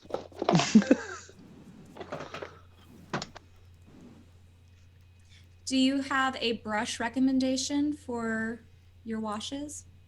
I do. So when I do my washes, because it's a wash, you're gonna basically just put it over. I use the Wargamer Monster brush, so a heavier brush end, and then after I've done the entire model, because it's almost like base coating again, you're just gonna hit the entirety, and then I will take the same brush, I'll wet it, get it cleaned off, wet it, and I'll go back and I'll hit areas where I need to or wick away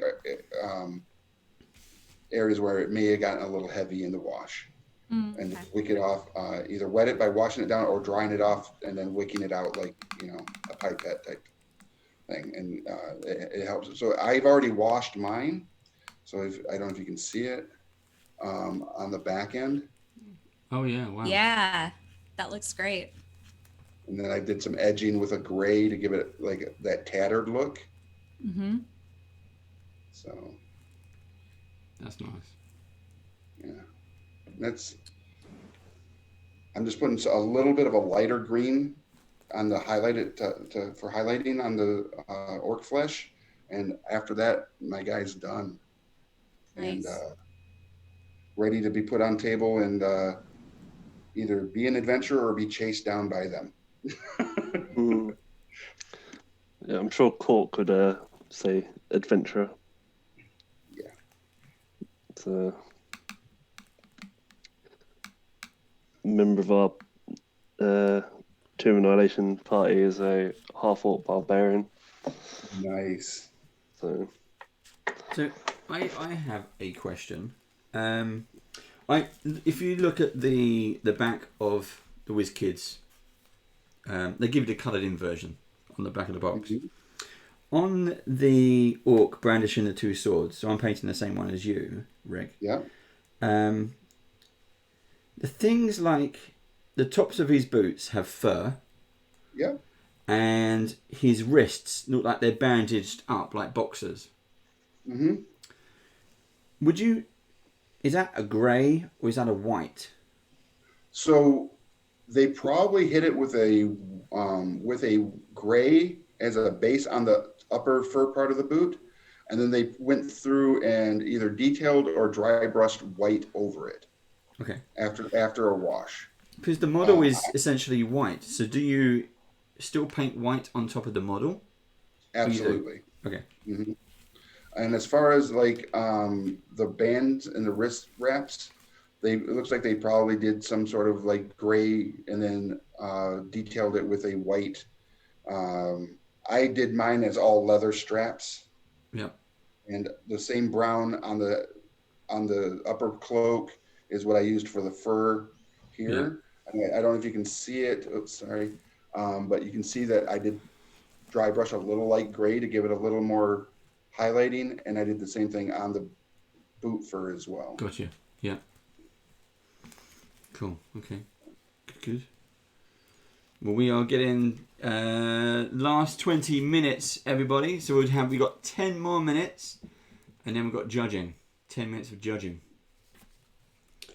Now, this is where you, the audience, can get involved as well, because Rick will pick the star painter for this week, and he's judging me, Steve, and Joe. And then Nora, with the help of you, the audience, will get to pick the runner-up, who gets the silver star. Nice. I would like to beat either of those stars, but I don't think I will. I'm about 3 hours away from finishing, so you might be within a chance today. Yeah. But when we go to the judging, what we do, we'll change screen, we'll go back to like a normal Zoom window, and then we'll pin our mini cams so you can see them as big as we can, and then you can make a proper judge. But yeah, mine still has a lot of painting to go. But I was actually enjoying. Here's some. I'll get in some pre-points now. I was actually enjoying the leather straps across the orc's body. They have a kind of a little bit of depth to them. So across the belly was kind of like doing a straight line. I haven't done the buckle yet, but then if you obviously when you tilt the mini, and I've got a bit of white there that I've missed, but it's kind of got, the belt has some thickness, which is I quite liked. And as soon as I painted that, then it had the model had some depth for it, and then it all started to come together. Nice. But yeah, I've got there's bone teeth, I think, around. Yeah, he's got teeth around his neck. Yeah. But I've painted that all green because I was just getting in there. But so when you go to detail the like I said, the accoutrement around his neck and the weird dog skull and everything. yeah, Here, let me show you what I did here. So when I hit it with the wash, it gives you that aged brown bone look.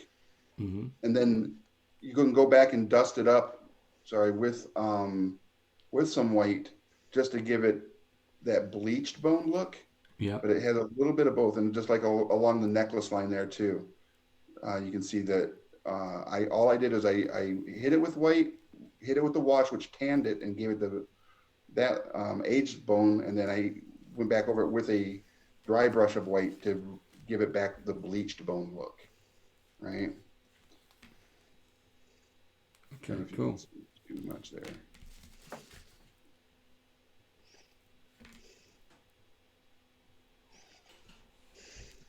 And then we'll, like I said, send them out to the fray and let them fight off all the adventurers. Yeah. Again, actually, one of the things I like about, we're just going to big up WizKids for a minute, but one of the things I like about WizKids is you do get 2 minis in the pack. Yeah. And you always need goblin armies, orc armies. You never just fight one. Right. So That's at least true. you've got 2, and then once your players get into it, if everyone sort of donates to the table, is always quite nice as well. And another good thing about the WizKids minis is sometimes when you get the character minis, where it's like Tiefling Sorcerer or anything, it's usually a low-level version and a higher-level version of the same character. Yes. So as you adventure, you can be like, well, now I have this big staff and a full clear acrylic wave of energy around me, instead of a magic wand and a sparkle of energy in one hand, right? And so you can have character progression, but with these orcs, I think the orcs are just 2 different miniatures in one package, and for what did you call it, three pound? Yeah, £3. Yeah. £3 and $5.99 here, basically. That's a good buy-in, considering a lot of times miniatures are singular and around $5. You know. Yeah, it's nice way to. The hardest thing we have in the UK is when you go to when the shops are open. When we've got the hobby shops, they have the WizKids minis, but it is the NOURALOGICAL range. Sure. It's like they're because everyone's into the D&D, but again you don't have to stick to one thing. If it's a goblin, it's a goblin. It just gives you different types of goblins. Mix and match for your own table to throw in a few surprises. But it's really hard to get Pathfinder stuff in the UK. So more stockists. If you own a shop and you're based in the UK and you're listening, please stock some Paizo stuff. Some Pathfinder WizKids. They should absolutely do that.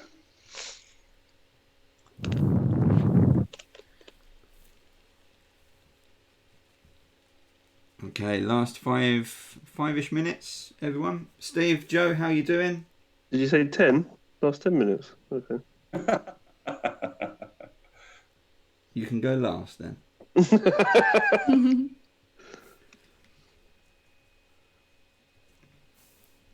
That is good. Yeah, Nora's looks so good. Thank you. That the wash really is such a game changer. Mm-hmm. Yeah. It made my goblin look really good. I can still see all the bad points on it, which I think are bad, but the wash was just Liquid talent. it is an amazing thing. I mean, someone said that Nora's nails don't count. They have to look at. No, they're Hey! saying about the person with the most paint on them should lose. I was gonna say. I was But like, I painted my nails just for you guys. Nora's nails obviously don't count in the who's got the most paint on them.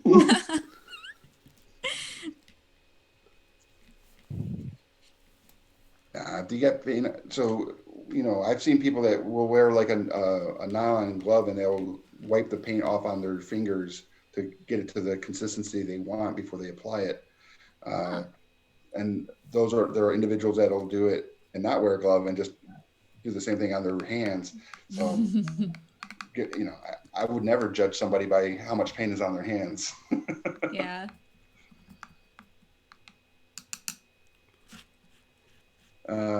Thank you, Baron Snowhand.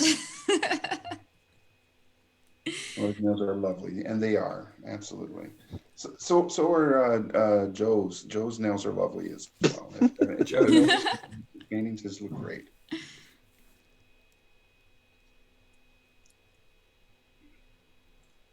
And just so everybody knows, like I said in the beginning, I'm using Vallejo paints. I'll go ahead and show you like what a case kind of looks like. So you get one of these. I don't know if it's going to look how that's going to look on the screen. But this is the Vallejo color case, and it's, so do you know what you get? Is that what do you get inside that? Because actually, it's quite nice storage as well. It is. It's got like a foam inset where you can put all your paints, and it has like a row that's empty. So as you buy something like shifter paints, you can expand into there. Or for me, there are a couple colors that I use more than anything, and like tinny tin is one I use a lot of, and like browns and reds. I use a lot of those. So I will actually add a couple more wheels of that to my case, but it comes with, I want to say, like 75 paints. Wow, in the nice. It's a lot. And this is this one I showed is the case for the color, and there's another case. It's the exact same case, but they have what's called the model paints, Vallejo model line, and that is a lot more dull colors, not because the colors, the Vallejo colors or game colors are super vibrant, right?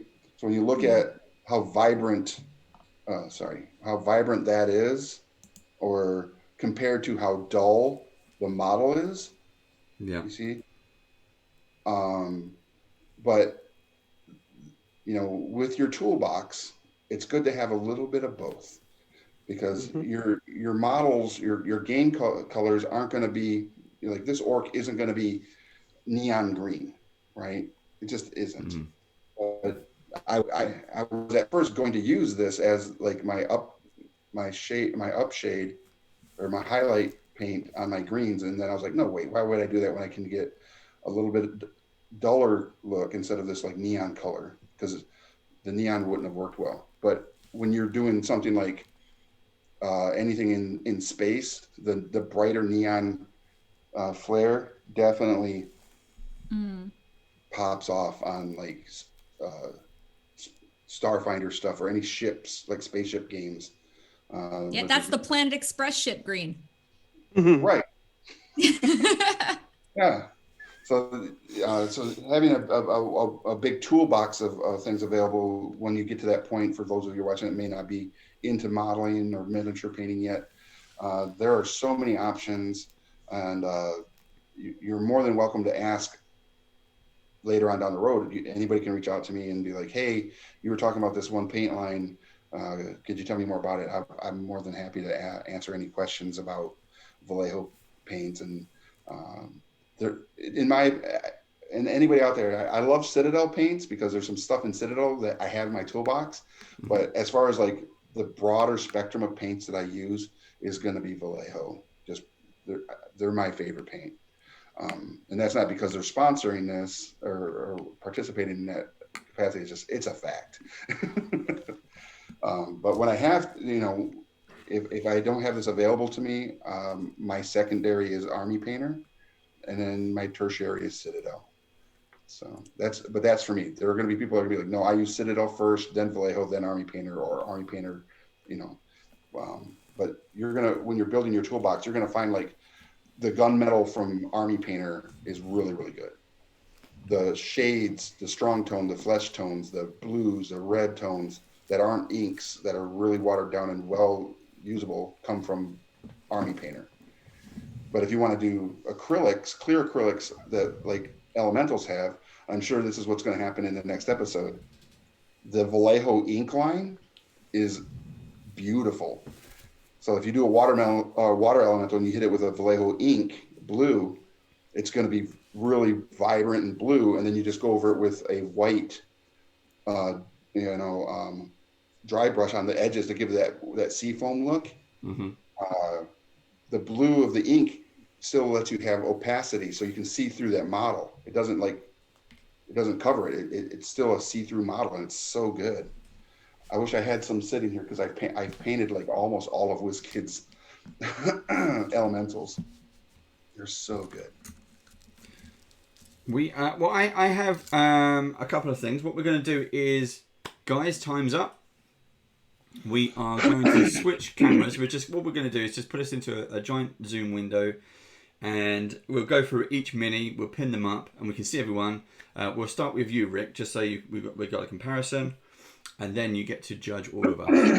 We'll see what Nora's half orc is like as well. So what I will do is I will switch cameras now, and then I'm going to have to kind of juggle around on this a little bit. So I will pin this one, boom, boom, boom, and then on my screen over here, I will make it huge. There we go. That's so cool. This is... I've lost everyone's faces. Let's try and bring them in. There we go. How's that? Right, so this is for you at home, at work, wherever you may be. This is Rick's orc. He is a Paizo orc. That is awesome. Yeah. Man. Yeah. It's weird because you can see the level of detail on his chest, and I definitely did not pick up that amount of detail. That's all that shade. That shade hit that. It gives it that detail. And that looks amazing. Right. Yeah. So like I said, I use a little bit of a gray on the edges to give it a tattered, weathered look. Yeah. The wash on that light tan definitely makes it look like a real boiled leather cape. The fur, adding that gray over the brown after shading it, gives it that look like it may have came from maybe an aged wolf out in the wild. Hitting the edges of the gunmetal swords. This one I put a little bit of a grimer on there, and I was actually kind of happy with that. But you can see that there is a little bit of a contrast in the metal edging, like on this side. Yeah.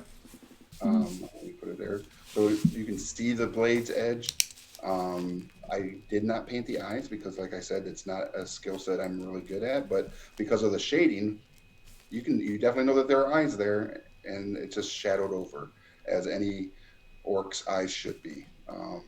And then back to the boots again. They look like boiled leather boots with wolf fur on the top. So, yeah, I think that's pretty much it for the mini. Yeah. No, it's very good. There's so much fine detail in these minis. I was very impressed, like when I opened them out of the box. Oh, absolutely. The high def, the HD mini.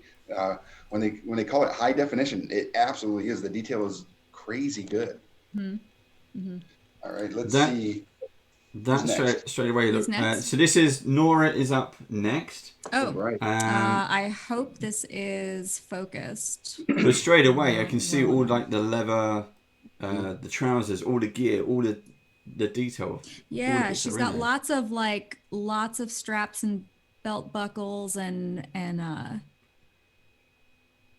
so.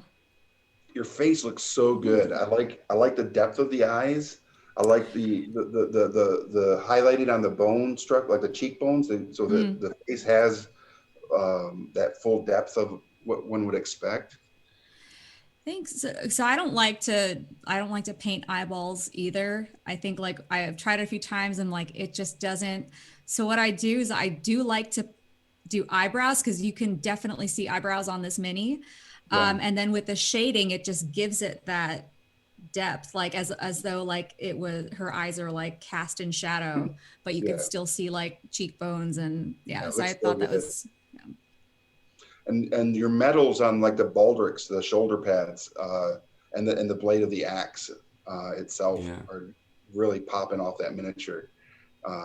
Again, showing the depth of let me see the back, that underneath the hair.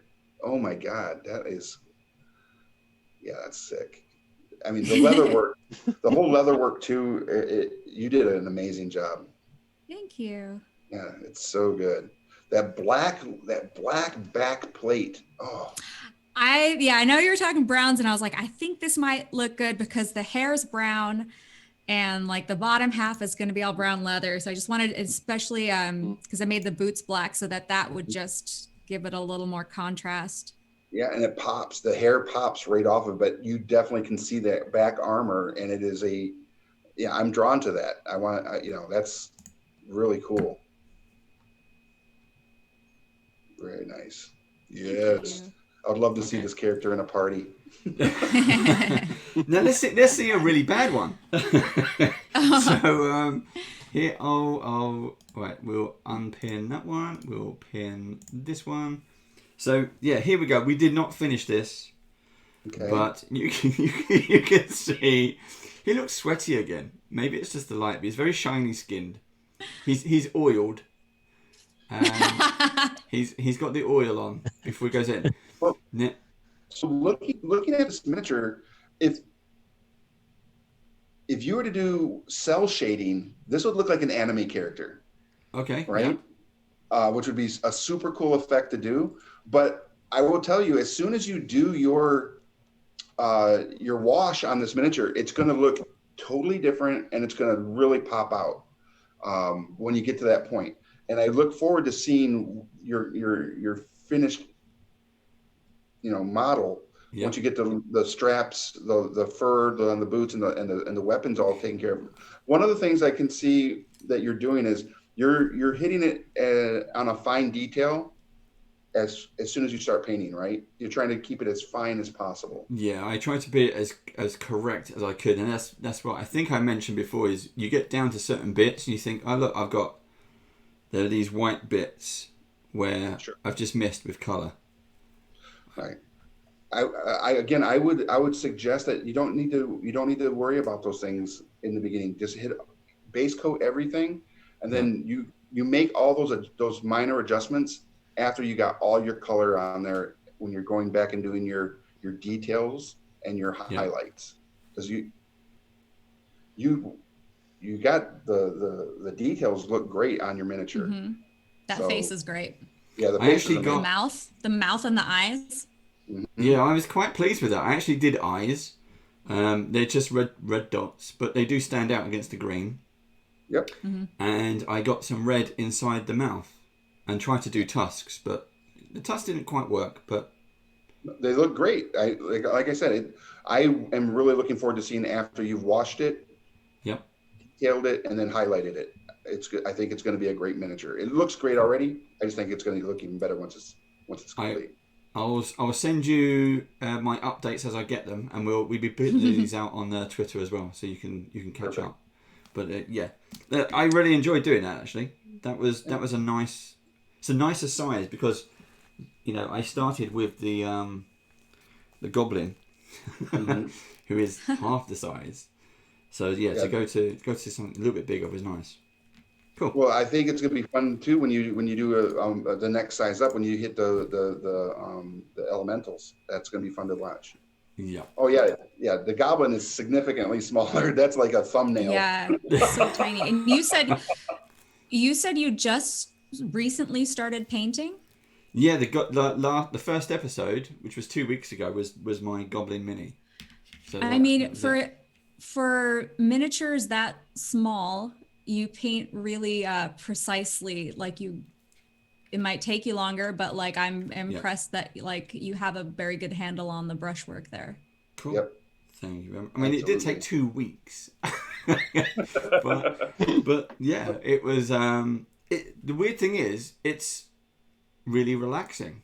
As Nora was talking, I don't know. I think we mentioned it right at the start of the stream. It might have been before we went on camera, but it's really relaxing doing this. So yeah, if I didn't have like if your hands weren't in frame and I didn't have a reference for how large or small of a mini that is, I would guess it was larger. Yeah. Because there you go. Yeah. Cool. Right, Steve, you're up next. All right. Hey. I will turn off my background. No, you put it on your minicam. I've pinned you up. Yeah. Okay. I'm not sure the light is going to be very good. We'll see. Is that going to focus? Oh, that's good. Yeah. Ooh, bold colors. Yeah. So I have one regret, and that's that I didn't go for a darker brown on the fur, so I get more of a contrast between the leather. I went for a beastly brown. I should have gone for a charred brown. Well, again, when you add your tones, your washes, you can put a little extra on those areas that darken those up to give that contrast. Let me put a bit more card there because that's getting out of focus. But again, kind of like what Nora said in regards to Dave's miniature, your brushes, your strokes are really clean. They don't, you don't have a lot of, yeah, it just looks good. There's no smearing or anything. I love the blue. The blue is an interesting choice on I think that's going to be really interesting. Like this individual, if I were to like cast it into a show, this individual wanted to be a bard, but ended up being a heavy metal orc. And so we were talking last night about is it one of the Hunter Press games? It's like heavy metal roadies go to hell. It's called Gods of Metal Ragnarok. It's on Kickstarter at the moment by Hunter Press. Yeah. Hunter's Entertainment. Yep. Yeah, Hunter's Entertainment. Yeah. The axe reminded me of a guitar, so I thought I want to take him, to have some bold colours. I went for jade green rather than the goblin green. I thought I'll throw a bit of blue in there. I was trying to go for some really contrasting colours. So the braces are hammered copper, because I want to put some verdigris on there, like you were talking about earlier in the stream. And I've done the axe head as copper as well. Unfortunately, I didn't have any gold because I was going to do the mason gold. But I had to do silver, so I haven't got the contrast in that. I like the copper at least. Yeah. Oh, so good. And it definitely gives me like heavy metal band t-shirt design vibes. Like that's a character you're going to see like on a poster or a t-shirt. And I love it. I like a bold choice. What you were talking about eyes, I normally oversize the eyes because I watch Black Magic Craft, and his advice is just oversize the eyes and then paint back in around the top layer again. So I normally do that. I didn't get to do the features on the face, but I might give it the old Kiss face tattoo and go with that as well, and really push home the heavy metal thing. Do it. That's great. It definitely screamed it. I mean, as soon as I looked at it, I was like, oh, this is an orc that wants to freaking melt faces. This is an orc that enjoys his job. Right. Yeah. Okay, 100%. Next is Joe. That's it. So Joe already, I think, comes in with an advantage because Joe is painting has been painting Warhammer miniatures over like the last year, right? And I like that you've done a different sword color there with that bluish, almost like a crystal sword, and then you have the metal sword. Your cloak looks, I mean, I'm embarrassed of mine now looking at yours. Yeah, that's annoyingly good, that is. Yours looks way better than your cloak. You've got multiple colours. Yeah, it looks so good. I mean, it looks like you took, and it's aged. It's got the highlights, the depth. It definitely pops off the back of that miniature. And lighting is awful though. There we go, it's a bit better. But if we could go to that blue sword real quick, that is ridiculous. How cool is that? And that's so fantasy right there. It's like, okay, this sword casts lightning, and It's and the fact that you went with that, and instead of a metallic, it's just beautiful. It looks, again, contrasting to the miniature. It's super eye-catching, and it's a blue that also works really well with the rest of the color palette that you chose. Joe, if you remove the postcard completely, there you go. Try that now. Oh, Yeah. Yeah, there we go. It was. Yeah, that looks way There. cool. That's awesome. yeah. I was looking at the gauntlets as well. So I went with like the bandages kind of thing. You've done a kind of a metal on that as well. Yeah, he's got it looks like on the inside of the wrist, it's a black leather strapping, and then on the outside, it's got the metallic. What is that? The van brace, the rear brace, van brace. See, I think you must have got the limited edition version because mine doesn't look that good. I'm like, yeah, his looks better than mine. It looks so good. It's seriously like I said before, like last episode, there's a point where you're painting and you're like, this looks awful, and then you put a wash and a dry brush on it, and you're suddenly like, it looks amazing, no? Yep. Yeah, it looks so good. Yeah. If you after you do a wash, can you go back and paint over it again? Absolutely, and you should. Oh, okay. Yeah. Not the entire miniature, just the highlighted areas that you want to have pop and contrast off your miniature. Right. Yeah. So cheekbones, jaw lines, edges of weapons, the high points on the furs, stuff like that. Yeah. Okay, so it is judging time. Everyone in the audience, we're going to wrap up very soon, but everyone in the audience, stay tuned. So Rick, you get to pick the star painter who you think is... Well, like I said, it's inappropriate for Joe to be here doing what he's doing because he has the experience and he's doing a great job, and he could actually probably be your next guest. Here we go, season 2. Season 2, we now have Joe and Nora. You come on Band of Badgers, the Great British Brush Off, and straight away, professional painters, the second season. Why not? But what I'm going to vote you guys on is progression of skill, right? Joe, your skills are already there. You're doing an amazing job. Dave and Steve, having seen both of your miniatures from last time, I'm going to go ahead and I'm going to give Dave, I think you did a great job. Your skill has improved vastly in just 2 weeks and the time you spent on your miniature. Joe, if there was a platinum, I would just give you the platinum. But your skill set is already there. You're doing great work, man. I would love to see your armies when once you get them all painted and put together. I'd like to see some big army shots. Yeah, I'll ping you some pictures on you on Twitter or. Good God.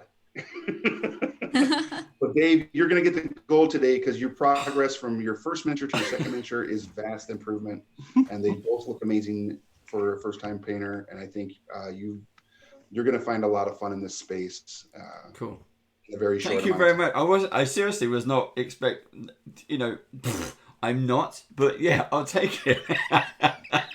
Thank you so much. Yeah, that was cool. I have actually really, really enjoyed it. So yeah, it's a new hobby to get into. It's been nice. Yeah. Yeah, I was impressed. I didn't think, Dave, that by looking at your minis that you had just started literally the last episode. Yep. Would not have thought that. Yeah. Are we doing? Well, I guess Steve gets another silver star. Well, I mean, you could give Joe a silver and just be like, Joe, you're fine. Well, here's the thing. Like, I feel like Joe, you're just in a whole level by yourself. I feel like you can, and also Rick, not fair for I feel like you threw off my entire. I apologize. Yeah, I did. Yeah. I'm guessing you thought I was going to just throw it at Joe. Yeah. So you're like, who is gonna think? He's like, I'm conflicted now because Joe can. Shall I put you know, to the vote on Twitch as well? Yeah, I whack think a so. vote on Twitch. I see what they will say that before I got thrown off by that, I was going to give the runner-up to Steve because I appreciate a bold color choice. Like Yep. envisioning how you want something to look like, regardless of what many people expect. A creature to look like, and I always think like that's always going to like as you keep painting, as your skills improve, like your minis are never going to be boring. But I don't know. I think we should maybe chat should decide. I don't know. It's a lot of pressure. I'm going to put a poll up now. Thank you for that comment. Right. That was appreciated. I like that. Yeah. and thank you to Maverick is there and Baron Snowhand. Thank you very much for your comments. I'll take those. They'll keep me beaming now. at the end of the day as well, it's chill out painting minis. I would say with this, people Joe, just have a next chat. year, Mm. next year, 2022, take this year, really focus on your paints and improving your skill set, Joe. And next year, I challenge you to enter a miniature into either the Golden Demon or the Crystal Brush competitions for fantasy. I think you do very well. Oh, thank you. Yeah. I'll ping you some images of some of my army on Twitter as well at some point. Yeah, that'd be great. Cool, man. Cool. And then Dave and Steve, you, me, us three, and we can go and play with our miniatures at any game table.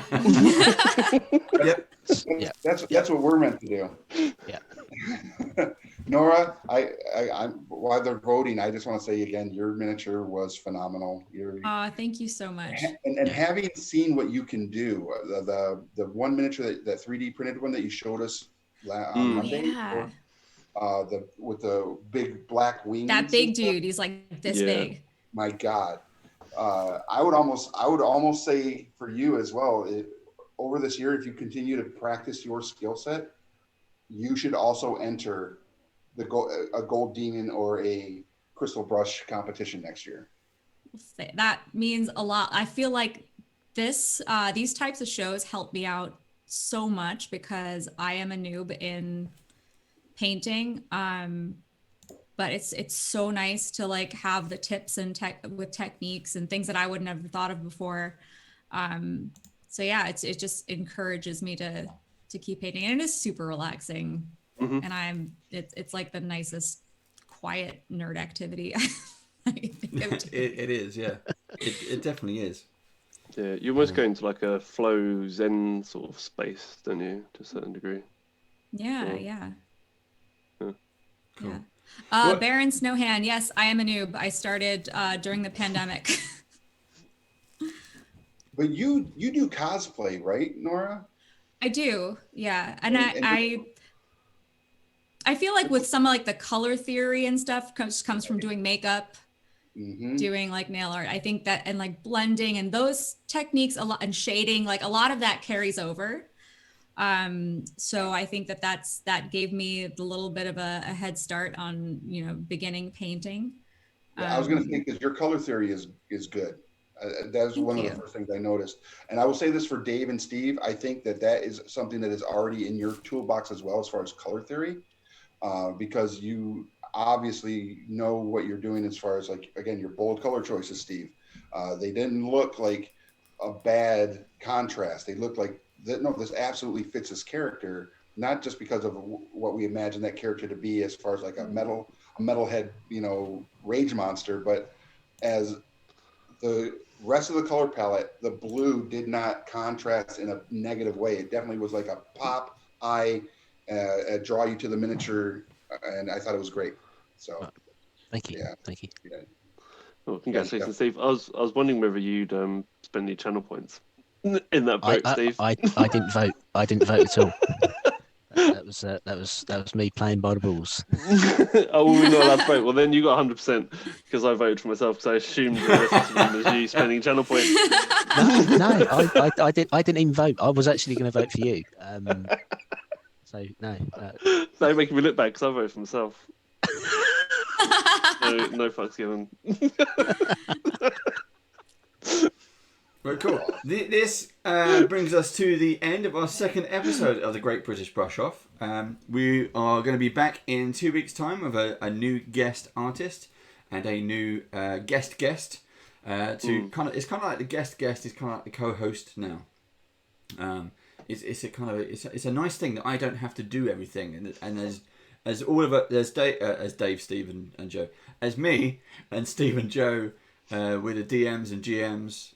It's nice to kind of sit back a bit and learn from everyone else and let other people take over. It's been fantastic. If you would like to see Rick again on the Band of Badgers channel, he is going to be a guest player over the coming months on our various stories. And if you would like to see Nora again, she was actually one of our guests a couple of weeks ago. You can catch it on YouTube for our Runelords show. Runelords show. And she survived. Can I just butt in there? Butt in? Right. So, motivational speech for Brupp when he was doing his guidance was the best ever. That's on a t-shirt. That. Don't fuck this up. That was it. That's really neat. That was my casting guidance. Do better. Yeah. And also, who knows? Maybe we'll get to see Nora again on Band of Badgers at a later date. So hopefully we will. It's a pleasure to have you both on the show. I look forward to doing more of this, and who knows where this kind of show will take us as well. We've got a few more to do, and then exciting things are going to happen. So I'm looking forward to it all.